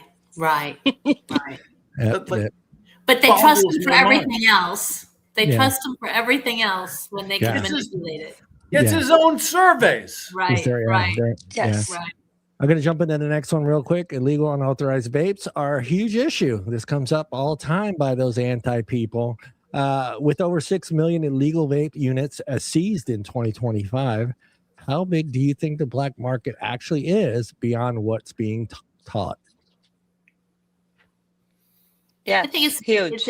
It's big. It's really big. I don't think it's as big here as it probably is in UK or something like that. Other countries have it much worse, I'm sure. But give it some time. Keep putting bans out. It's going to get worse. Yeah, I mean, the small amount that's actually being caught to actually that's getting by, port of entries is not that 6 million vapes. That's nothing compared to what's actually getting through every single day. Right. You want to touch on that a little bit, Sir Charles? So the feds only inspect 1 or 2% of containers that come into the shores. So that's the International Trade Commission is involved there, but it's like completely ineffectual. The FDA and whatever other government federal agencies are making a big show of cracking down on those illegal Chinese vapes, right? So this is a framed phrase that's meant to sound nefarious and evil. Illegal Chinese vapes, which might contain fentanyl or whatever the hell else. Whatever free drugs they want to put in there. Yeah, free. Why the hell would anyone do that? But in any case, they are cracking down, and it's kind of all for show. It's the craziest thing. The illicit market, and there is a huge illicit market now, that was created by the FDA's decision to ban flavored pod-based vapes. Yeah. So now we have illicit flavored disposable nicotine vapes. And by the way, all nicotine vapes are made in China. So, last time I checked, including the ones. I'm sorry. I'm sorry. We have to pause there. You have devices made in the U.S. Fogger. I know. I have foggers that say made it. No, not made in the U.S. Assembled in the U.S. Assembled. Yes, but they're saying that they're assembled in the U.S. So does that make them not Chinese illicits? It's a key point, and I know the entire non-big tobacco vape firms are all trying to retool, and to have domestic production. That's all good, but that's going to take time. And the thing is, 490,000 Americans continue to die every year from smoking. Blah blah blah. So that's kind of bad. But it's not taking that long. Really? When did Texas say that they had to be Texas made or American made? That's when it started. What I do know, and like this is really blunt, but all of these registry bills vary by state, but they're basically copy and paste legislation. All of them are being pushed by big tobacco. Yes. These are big tobacco protection bills. And like everybody in state legislatures is pretending like they don't know that. I think a lot of them do. And so these are all justified in order to protect our angelic teens. And, so these are going to prohibit those illegal Chinese vapes. But that's what adults are using to avoid deadly, toxic forms of tobacco. So what do you think is going to happen when that, if we could magically remove all of those from the shelves?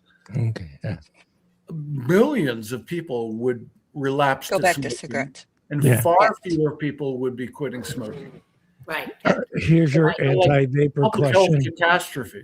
Yeah, here's your anti-vapor question. If millions of unauthorized vapes are still making it into the country, is this more of an enforcement failure or demand problem, blaming the system or the customer? It's a regulator. It's a regulator. Yes, it's a regulator systematic system. Yes. That word. Systematic issue. She got it. She got it. Yes. She got it. Do stricter regulations on illegal vape products actually fuel the illegal market, or we're seeing now? Yes. Yes. Mm-hmm. With tens of millions of dollars in illegal products seized, what's the real risk to customers? Are these just unregulated or potential dangers? I think Charles answered that question a few minutes ago for you. It's a security risk. Just a heads up. The last time I checked, the drug dealers weren't giving shit away for free. No. So and I don't think China's putting fentanyl in our vapes or anything like that. It's a little costly. Yeah, here's a $30 device. And we've had Phillip. I would love to get someone that is, and I think maybe you, Charles, that's an expert on fentanyl, because I think there's some misconception out there. You know what I'm saying? I don't know anything about fentanyl. Oh, you don't? Okay. I know I would love. I think we need to have someone on. Yeah, I think we need to have someone on this show to kind of explain that whole product and how it does not mix with what we're doing and how we're using our products. I think it's important. Try to get Ethan Nadelman. I don't know if he would come up. Yeah. I'm going to go to the last one, and let me pull this up real quick because I don't think I added it. And this is one copy and paste, John. Look at that. I tell you, man, that computer class back in 8th grade, and when I was using my, and you guys probably don't know that Radio Shack used to make computers. Yeah, Radio Shack. I had my first computer was a Tandy TSR 80. And I thought I was the big boy on the block. Yeah, I used to save all my stuff on cassette tapes. Charles remembers those days. There's a tape recorder, and you would plug it into your computer and save all your stuff on that little tape, and then cross your fingers that it didn't, get all tangled up. See. I started with big floppies. I remember those. The big floppies. Yeah, I remember those. Again, don't hate me. I am just playing the pro anti-vapor guy here. Heavy use and addictions are increasing among some users. 38.4% vape frequency, 20 plus per days. 26.3% vape daily. Daily vaping among teen users raised. I don't know. All right. Hold on. Let me read this one more time. Let me read this one more time before I get yelled at. Daily vaping among teen users rose from 15.4 in 2020 to 28.8 in 2024. That is by some KECK School of Medicine at USC. That's who came up with that statistic. Let's start off. If nearly 40% of teen vapors are using 20 plus days a month, are we not looking at a habitual use or instead of casual expectations? Charles, what's the harm? Again, Charles, back to education. What's the harm? Exactly. Remember, I'm not asking these questions. The answer is, but you can't convince them there's no harm. No, this is one of the most reprehensible things. Those people are junk scientists. Yep. But they're not. Remember, it's among those teens who vape. Yeah. So, and the word they're using is really weird. Yeah. That addiction. And by the way, nobody in the field of drug use, and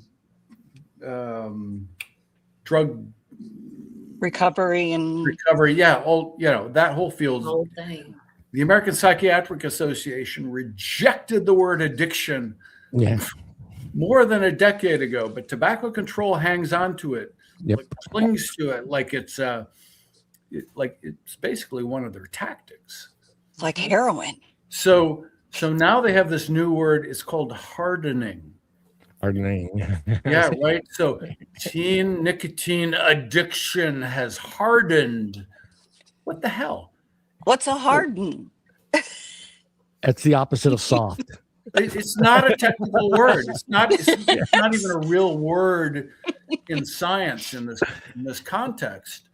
So they just invented it. Yeah. Yes. So, but what happened is teen current use over the past 6 years dropped 74%. But teen daily use dropped only, I can't remember what it is right now, like off the top of my head, 63% or something. So now daily use is a slightly higher fraction of current use. And that's your evidence that addiction hardened. That addiction plummeted. Right. Plummeted over that time period. The number of kids who are hooked, like let's put it in more cozy community, urban slang. People language. The number of kids who are hooked plummeted in a very short time frame. And to say that there are, like, to imply that there are more kids addicted now is absolutely reprehensible. Misinformation, disinformation. Right. And it's like I see it every day on social media. People say, I know, and you post your chart and you post your chart and you post your chart, and I love your charts. Yeah, because I'm obsessed. That's okay. This is why I wanted to do this show today, because I think this is important. I hope people watch this back and get to listen to what Charles and Peggy and Michelle and myself are talking about and have something to fire back with, because I think these are questions we're getting asked every day by a lot of times people that got a lot of misinformation or not very educated in our product, but they saw a Facebook post, they saw an Instagram post, and the way these posts have been written, especially here lately, I try to tag Charles and everyone, but I don't. I feel like he's going to kill me, so I can't. I don't want to tag him in every single one of them. But it's gotten to the point where popcorn lung has made it has resurfaced again, and it's just that. But that's deliberate. It's deliberate. Somebody's paying for it. But they're feeding into their narrative, and they know that these people that are on Facebook, that are educated in our product, that do have smokers, it almost feels like, hey, these people are like, hey, you know what? Stay away from that nicotine vape. Keep smoking. Right. It sounds like you're safer if you smoke instead of the other way around. And I hear that so many times a day. Oh, and it hurts so bad. Yeah, it hurts my brain. It hurts my brain thinking that you're actually telling people. And Charles has brought up the number many times on this show. It's over 450,000 people. I mean, that number alone should scare people. It's like, Jesus Christ, that's how many die every single friggin' day. That's insane. That's what's been normalized. Every year. But on this particular question, here are the numbers that people can remember. Yeah. In 2019, that's when teen nicotine vaping peaked. Right. 3.6% of middle and high school students were vaping nicotine daily. Today, that 3.6% has dropped to 1.4%. So the people who are claiming heavy use and addiction are increasing among some users are just flat out lying. Yeah. And they're either wildly misinformed or they're deliberately misrepresenting the truth, if I'm being diplomatic. They've dual used a little too much. Yeah. Again, Mhm. again, I haven't switched sides. I think I have to do this with every question because a lot of people just jumped in on the show. You have more I'm- questions. yeah. Do you think you're gonna love this one? Because this one comes up all the time. Do you think young users even realize how often they're vaping, or has it become such a routine that it feels normal? It is normal. I mean, it's a normal process that humans do. Yeah. Is bring stuff to your mouth and put it down, and bring stuff to your mouth and put it down. It's Yeah. normal. I do that 3 times a day. It's called eating. Yes. Charles or Michelle? Michelle, come on, Michelle. I want to push this button. Say something. Blaspheme, Michelle. Just try it. Well, I don't know. Repeat the question. Do you think young users even realize how often they're vaping, or has it become such a routine that it feels normal? You know, one, they're not vaping. And two, if they're going to vape, they're probably vaping THC. And therefore, they're going to do it as often as they want if they have it, you know. And for vape, they're just not vaping. I mean, it's. You mean one, they're not smoking. They're not smoking. Right, they're not smoking. Right. Yeah, right. Thank you. I didn't realize. Yeah, but yeah. So anyway, never mind. Mr. Charles, or Peggy, whoever wants to throw something at me. What can we do to teach people how unharmful it is? Yeah. They're not going to listen to that. I think this is a critical question because I do see this often on social media. By the way, like, you know, I post a lot on social media, but I also learn from social media. It's kind of like keeping my finger on the pulse of what's going on and what's being said. And a lot of people are saying, including what you might call young people and like young adults, talking about how their friends who actually vape nicotine are like never put it down. Like they're constantly vaping all day long, like much more than you would with a cigarette. Right. And you know, and that's a bad thing. Supposedly that's a bad thing. But so now we're into the realm of adults, young adults and adults 25 and 34 and so on. There are studies out of the UK, probably from University College London, good scientists, academics, that are showing that among adults who vape, the actual amount of nicotine in their system is no higher than it is in a person who smokes. Right. And so if you think about it, when you smoked, you would sit there with your cigarette and, you know, in 5 minutes you'd suck it down, like it did boom, boom, boom, boom, boom, and it's going into your system. With a vape, like I have my vape nearby with me. I often forget it's there, but you know, and then I pick it up, and you know, so yeah, I'm kind of vaping throughout the day, but the amount of nicotine I'm taking in is actually not more and probably less than when I smoked cigarettes. Right. That's what, like, people have a hard time getting their heads around that. Yeah. Because you don't have to smoke the whole thing anymore. That's not a rule. Yeah, There's a rule that says you have to smoke the whole thing. Yeah, but that doesn't apply anymore. Yeah. You smoke it all the way till it says Marlboro. So this is like it's a huge issue. So people who you know, are skeptics will say, well, people are vaping every 10 seconds throughout the entire day. That's just not the way it No, works. no. No, it's not. The thing is, no. people with nicotine, people self-regulate, and you kind of get enough, and it's like drinking coffee. Like you get enough, you start to feel a little bit jittery, so you stop drinking coffee. You stop drinking coffee. Is nicotine? We got 2 left, and then we're done here, guys. Is nicotine strength product designed or flavors playing the biggest role in driving the increase in heavy usage? There isn't heavy usage.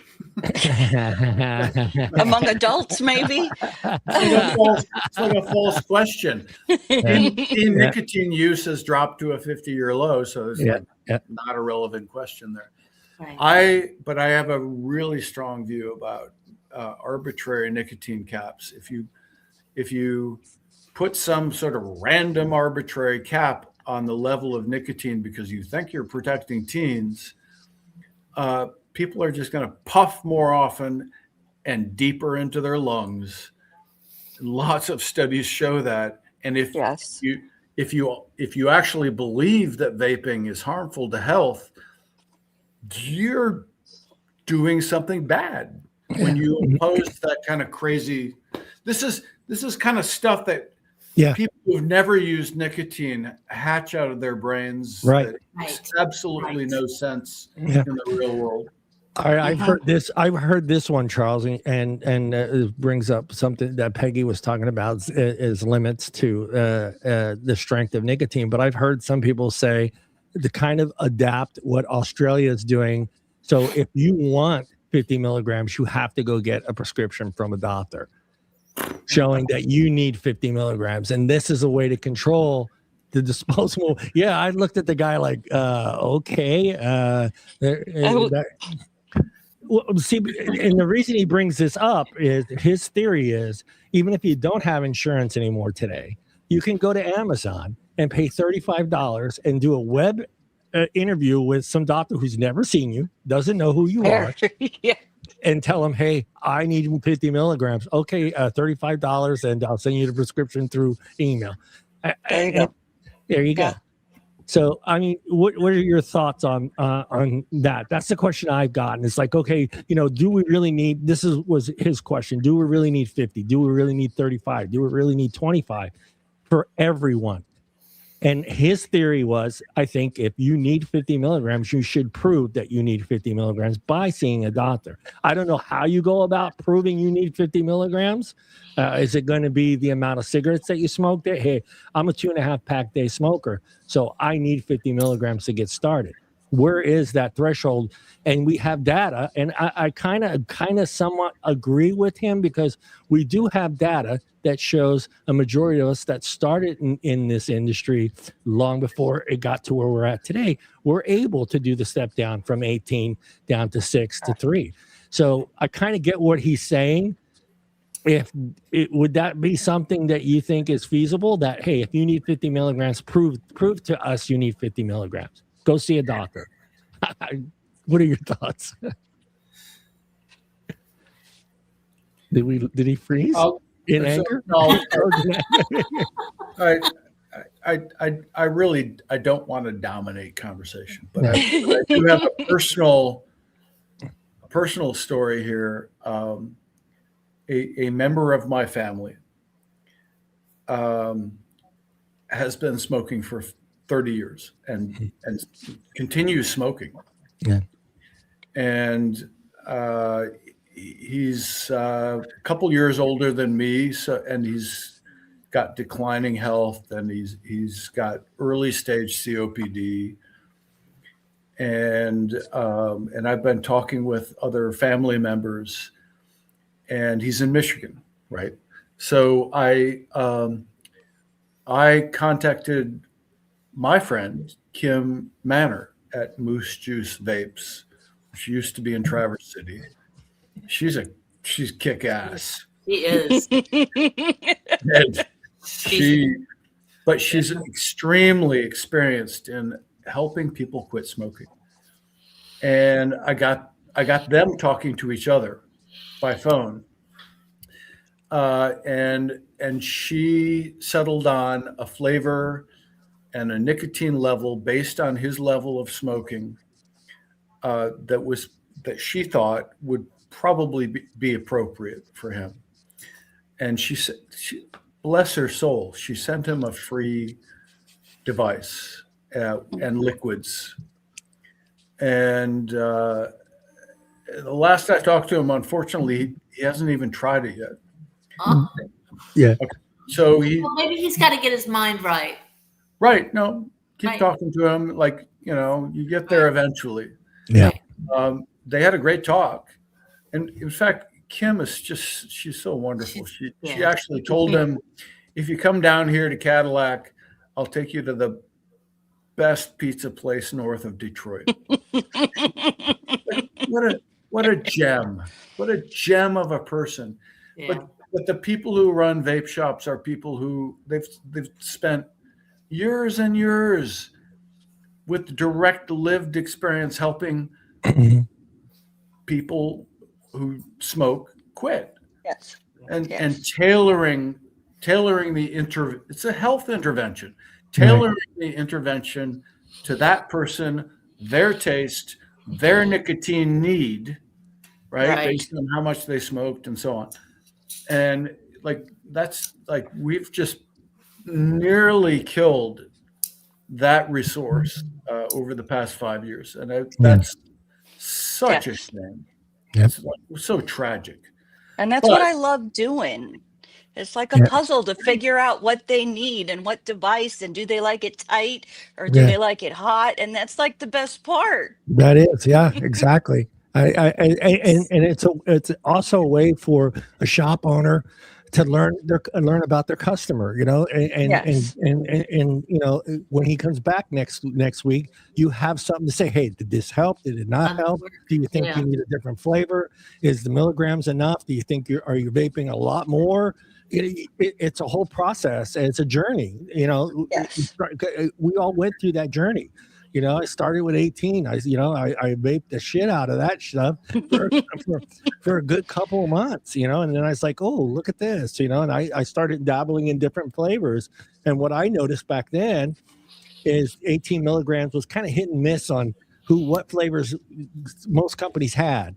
And then, exactly. You know what I mean? And again, we're talking the wild west of vaping here, and we had some funky names, and it was a little bit embarrassing, walking into a vape shop and asking for, unicorn poop or pee. No, moose knuckle. Moose knuckle was the best. Yes, out of Alaska. So we've all gotten through that journey, but I thank God for having the Zamplebox Facebook page, because there was a lot of vapors in there, and I got to go in there and learn how to build, learn how to, what cotton to use, what cotton not to use, what device was working for everybody else. And have that we called it the family, the community. Family. Yeah. Right. And we just, and that's where I realized, oh my God, look at all these flavors that are available. Maybe this will be better for me, So I go and, start dabbling. In the beginning, everything I bought was was in California. Either it was manufactured here in Southern California. Most of the e-liquids were at that time that I was getting. And then I didn't realize, hey, there's some amazing fucking e-liquid brands and companies that are on the East Coast. Beep. Yeah. I'll be so I think good point. I think it's an important part of the not just the customer experience, but the shop owner's experience, is getting to know their customers. And because your goal is to what? Get him to stop buying a pack of fucking cigarettes. Sorry. Yes. Yeah, just smoke one less cigarette today, and I'm happy. That's it. So that's what it takes. Yeah. So we can actually try this out. So Peggy, this person who I was talking about has been smoking roll your owns for 30 years now. Mm-hmm. But to my surprise, actually only 6 or 7. Everybody underestimates how many they smoke. Yeah. That's what he says, 6 or 7 every day. So I would not call that a heavy smoker.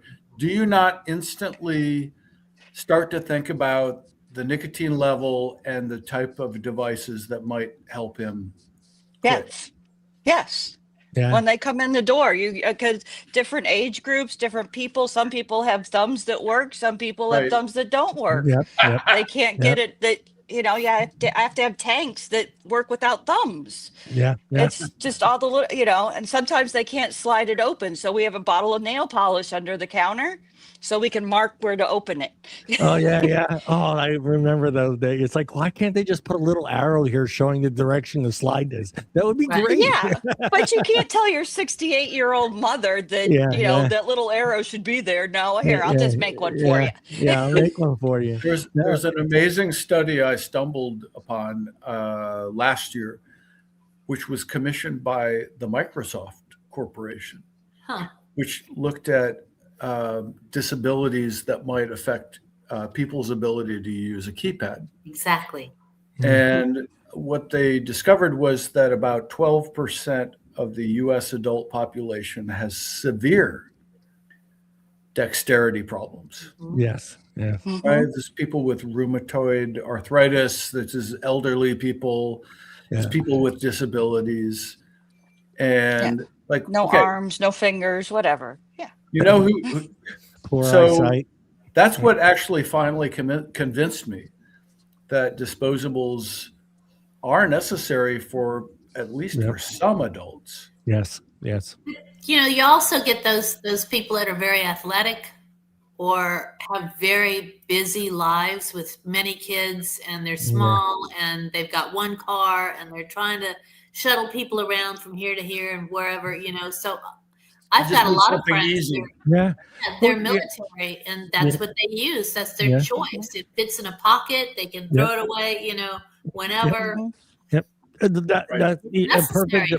Perfect example is the Juul. When that came out, that introduced a whole different type of vapor. You now had guys that are wearing. I guess there are people out there that wear suits to work every day, but they were, they had a device they could just slide in that little pocket, and it didn't, they didn't have to carry, 2 extra packages of 18650 batteries. They didn't have to carry, 2 different flavored bottles of e-liquid in there.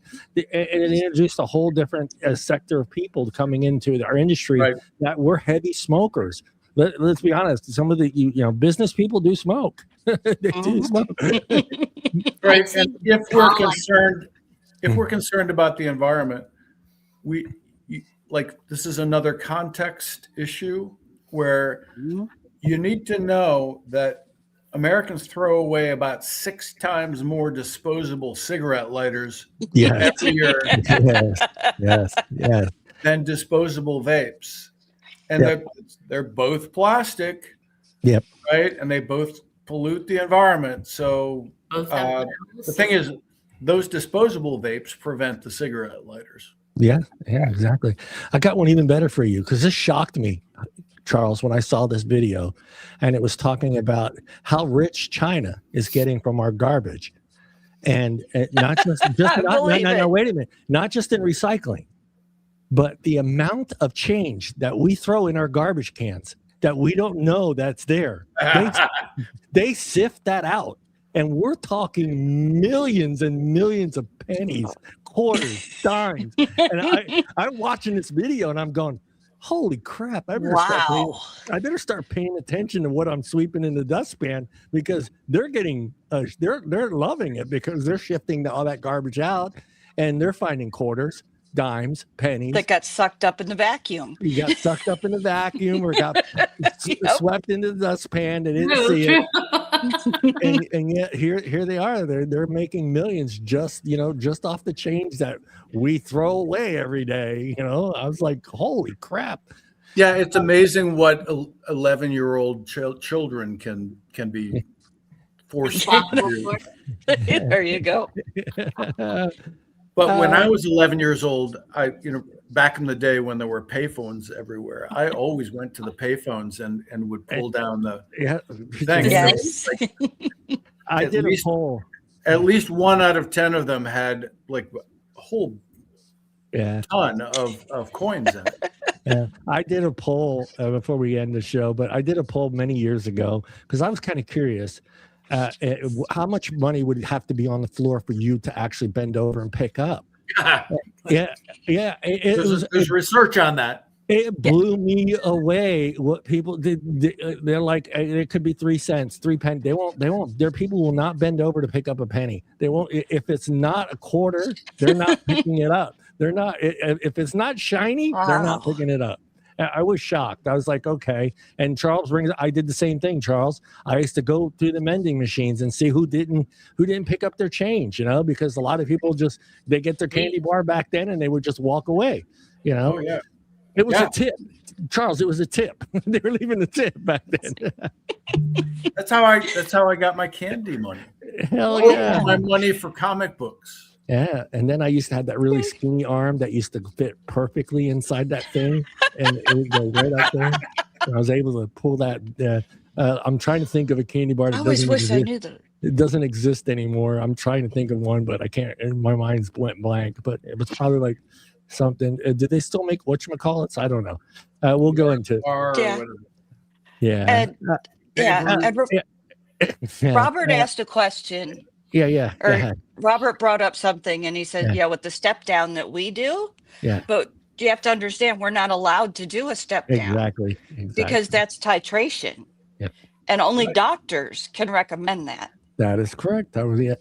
Yeah, because we can't. Sorry, Peggy, I don't understand. Why would you not be able to allow somebody to choose to go to a lower and lower? You can allow them to choose, but we shouldn't be guiding them to choose. Yeah, they're not allowed to give them that information. They're not allowed to say they can't say, how's that 18 working? Do you feel like you're ready to move down? They can't do that. We're not supposed to do that. Because that's what a doctor and a pharmacist does. Yeah. It's bullshit. And if you're adjusting their medication levels. Yeah. It's that and the fact that I know the shops do it, but they can't help that customer. The lady that has carpal tunnel that can't open the tank, can't change the coil. They can't help them. I had the shop here in Modesto, which isn't here anymore, so I could bring up this story. He used to have his buddy that would stand there. That would come in every certain period of time when he knew he had heavy use, and that guy was just pretending to be a customer, and he would. Now I'll show you how to do that, and he would change coils for them, and it's not the shop doing it; it's another customer standing there helping that customer switch a coil. I miss those days. I miss the days of the vape shop. The one that we had here used to have a class on Sunday. All you had to do was bring your drill and some other tools that you needed, and they had tables laid out, and there was 25 people there, and they were teaching people how to make simple, basic coils, no clap-ins, no crazy stuff, but teaching them how to wrap a 26 gauge coil for and how to read it. How to read it, the whole things. They had a list. It was perfect. You came in there if you wanted the class. They had a list and they showed you the things that you needed. So you were able to go to Amazon, buy a voltmeter, go get the cutters, the screwdriver set. It was that little yellow screwdriver set. That's the one they told you to get. That 3 millimeters, 1.5 millimeters. So you had all the tools when you got there, and then the shop guys were out walking around the tables, also helping customers in the shop, but teaching people how to wrap their own coils. Who does that? Because you got coils sitting there that are pre-made, but yet this shop is smart enough to know that, hey, they need to learn this part of it too as well. We have coils they can buy, but this is a whole different. And again, it is. If you haven't done it, if you haven't vaped on a regular coil and a Chinese coil, there's a difference in the vape. There's a flavor difference. There's a lot that changes. So I think everyone should experience that journey in vaping, and just we need to get back to the open system, right, Peggy? I think yes, big time, big time. John, you should write a short reminiscing article about that, seriously, like 99.9% of Americans have no idea that community existed. Yeah. It was. I bring it up all the time. I talk about that first convention I went to in San Diego with Zamplebox and with Tony, the owner of Zamplebox, and he took me there so I can see it firsthand for the first time. And this is early, and I was expecting to walk in there. And again, this is when 18-year-olds were allowed to vape. I was expecting to see that crowd. I was expecting to see that 18 to 25 group. And when I walked through those doors at that convention in San Diego, and I looked around and I saw 40-year-olds, I saw 50-year-olds, I saw 65-year-olds guys sampling flavors. I was like, whoa. I go, that was an eye opener for me because I just assumed that this was just, because back then, remember we were talking about it was the guys with the skinny jeans and the bun, the hair bun that were vaping, and I was expecting to see that, when I walked in there, and all of a sudden I see grandpas, over there sampling different flavors, and I'm like, this is amazing, yes, the 18 and 25 crowd was there, and what I learned back then is that crowd. Don't get mad at me. That was the crowd that was there for the free shit, and I get that. They didn't have the money that the 40, the 50, the 60-year-old was established and had money, so they were the ones that were in that section of the convention where they were throwing RDAs and vape pens and drip tips. I was watching people kill each other. Samples of stuff everywhere. Yeah, I was like, you're killing each other for a drip tip. You can go buy the fucking drip tip, Oh man, I forgot to beat myself. All right. And we all missed it. Okay. We all missed it. So while the headlines focus on risk, there's another side to this story. Youth vaping is declining. Enforcement is targeting bad actors, I hope. And for many adults, vaping remains a widely used alternative to traditional smoking. As the landscape evolves, the focus moves forward is clear, responsible use, better regulations, and keep options available for youths. Adults, sorry. I see. I got the youths stuck in my head. The youths. I got youths. That's a youth. What is a youths? What movie was that? It was. What movie was it? Yeah, that was My cousin Vinny. Yeah, my cousin. Yeah, yes. Yeah, and she knew everything about that engine. Yeah. That was a great movie. Peggy, Michelle, thank you as always. And Charles, you made an excellent Tim today. Great, excellent guest host. Let's give it up for Sir Charles. Sir Charles. Thank you, Charles. Yes, we love having Charles on the show, and I think you now officially are going to be the guest host when one of us can't make it. Awesome. we love that. I will when I can. Yes, I know. I know he is super busy, guys. He's always running around, and it's brings up a good point too. He's got adult kids now, and I feel you. Mine are 30, 35, and I still wake up in sweats in my bed and thinking, what are they doing? No, I'm so lucky. They're doing well now. Yeah. The thing is, I dream about them at least once a week, and they're in my dreams. They're always like 5 and 6 years old. Yep. Right. So that must have made a big impression on my brain. Because it was a wonderful time. Yeah, and exactly. But usually in those dreams, it's just like a slight anxiety dream, like we're trying to get to the airport on time. Yes. With all our documents and our bags, and and I think we're late to get to the airport. It's like, I actually don't like those dreams, but I don't either. I like seeing the boys when they were that little. Yeah, I have the same. And they used to call me Daddy. Dad, yeah. No, Daddy. Daddy. Now, I get pops now. How about you? Yes.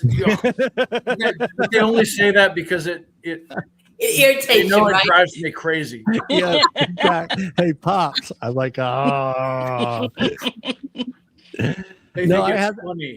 I had the same dream at least a couple times a week, but mine is I'm coming home from work, and this is actually did happen. I pulled my truck up into the driveway, and I had a gate that opened where I kept my boat, and my boat was in the driveway, getting clean. So the house across the street lines up. The gates line up. So what kids did is they opened my gate and then opened the gate across the street. They built this makeshift 8-foot ramp that was held by a ladder. I love where this is going. Right. And I pull into the driveway and I see my son just racing by me. I turn to look and I see the ramp and I was like, oh, hell no. I'm right. And he gets halfway on the ramp and the ramp just completely falls apart. He goes flying into the fence. Yeah. And I'm like, why, guys? Why do you? They got 3 nails nailed to a wooden ladder and a piece of plyboard. I'm like, dude, this is not going to hold up, guys. If they had a vape, they wouldn't be doing that, though. They'd be vaping damn instead. it. That's right. I am one thing that I am proud of my boys is that yes, they had the Xbox, they had the PlayStation, they had the computer. I had a computer room. I had 3 computers in that room. We used to play games online together. But my kids were like 15 minutes. That's it. They're like, dude, it's sunny outside. Let's go play. I love the fact that my kids didn't sit there in front of that screen and just play PlayStation and Xbox for hours and hours and hours and hours. They knew that outside was much funner than what was being shown to them in front of a TV. So I'm glad that my boys were that way, and they didn't need to sit there and just play a game for 12 fucking hours on a Saturday, you know? We're always proud of our children. Yeah. Yeah, but they get that from the adults that are in the house with them. Yeah, and I got one that's a nuclear engineer on a sub, so I'm fucking very. Oh, sorry, I'm very proud of that. I'm very proud of that. So we're not even drinking. Yeah, I'm not even drinking it. There is a bottle of tequila right here, but I'm not going to touch it. We can have some watermelon peach. Yeah. No, I got to work tonight. Hey, Charles, again, thank you. Man, we had a big jump. We had on views. And again, I hope you guys that are in there, again, please, anytime you have any questions, don't be afraid to ask us in the comments. We will answer any questions that you have. Don't be scared. Don't sit there. And if you're an anti-vapor just watching the show to see what we're talking about, throw us a question. We'd love to hear from you guys as well. I won't say we'll set you straight, but we'll give you the information that you probably haven't heard. So the real world information. And that's what this show today was about. Because I think a lot of times we get a lot of these types of questions thrown at us. And I think a lot of times we have a hard time responding to those without getting angry. And I hope this show helps you be able to answer these, as Charles says, some silly fucking questions, that are asked of us. I don't think I used exactly those words. No, he didn't use that word. He didn't use that. No, you said something about doing it this way. Yeah, he rolled it up like he was fishing. You got 2 goals. This one and this one. There you go. Yeah. But yeah, I hope this show helps you. Please share it with people because again, I did my best to try to find questions that were asked a lot by the other side. So I hope that this show helps. And if you know someone that has a hard time answering some of these questions because they don't have the information, please share this.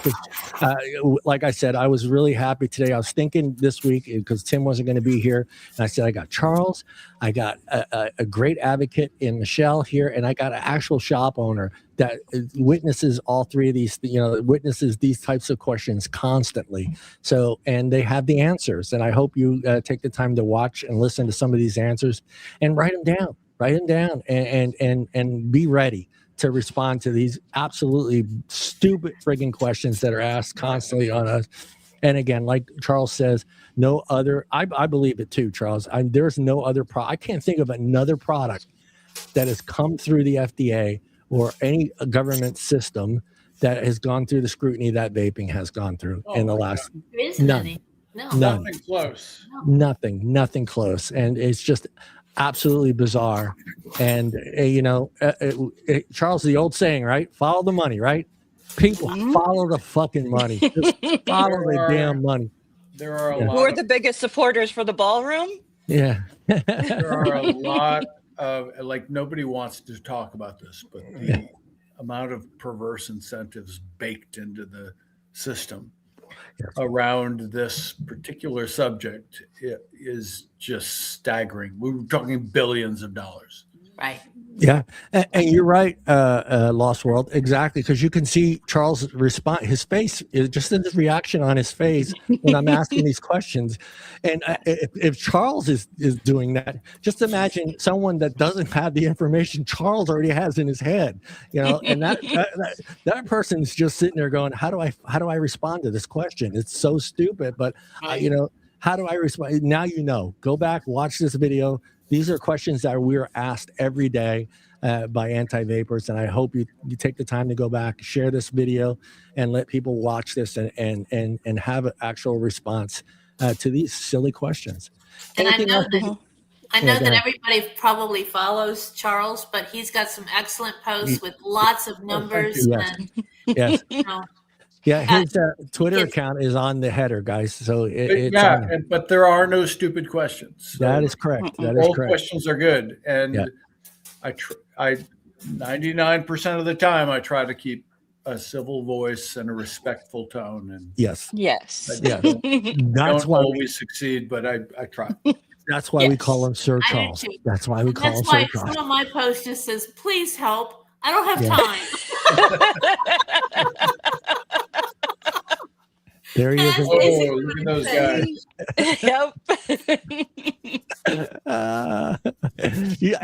You don't want to mess with those three guys. You don't want to mess with those three guys. All right, guys, we're done. Thank you again, everybody. Like I said, we really appreciate every single one of you guys joining us, and never be afraid to ask us questions. We appreciate it. If you have questions after the show is ended, I always check to see if any comments are in there, and I'll do my best to try to answer those or tag one of these great people here in those posts. So everybody, look into the camera and wave bye-bye. Bye-bye. Thanks for coming, guys. Have a good week. Bye. And let me hit the right button.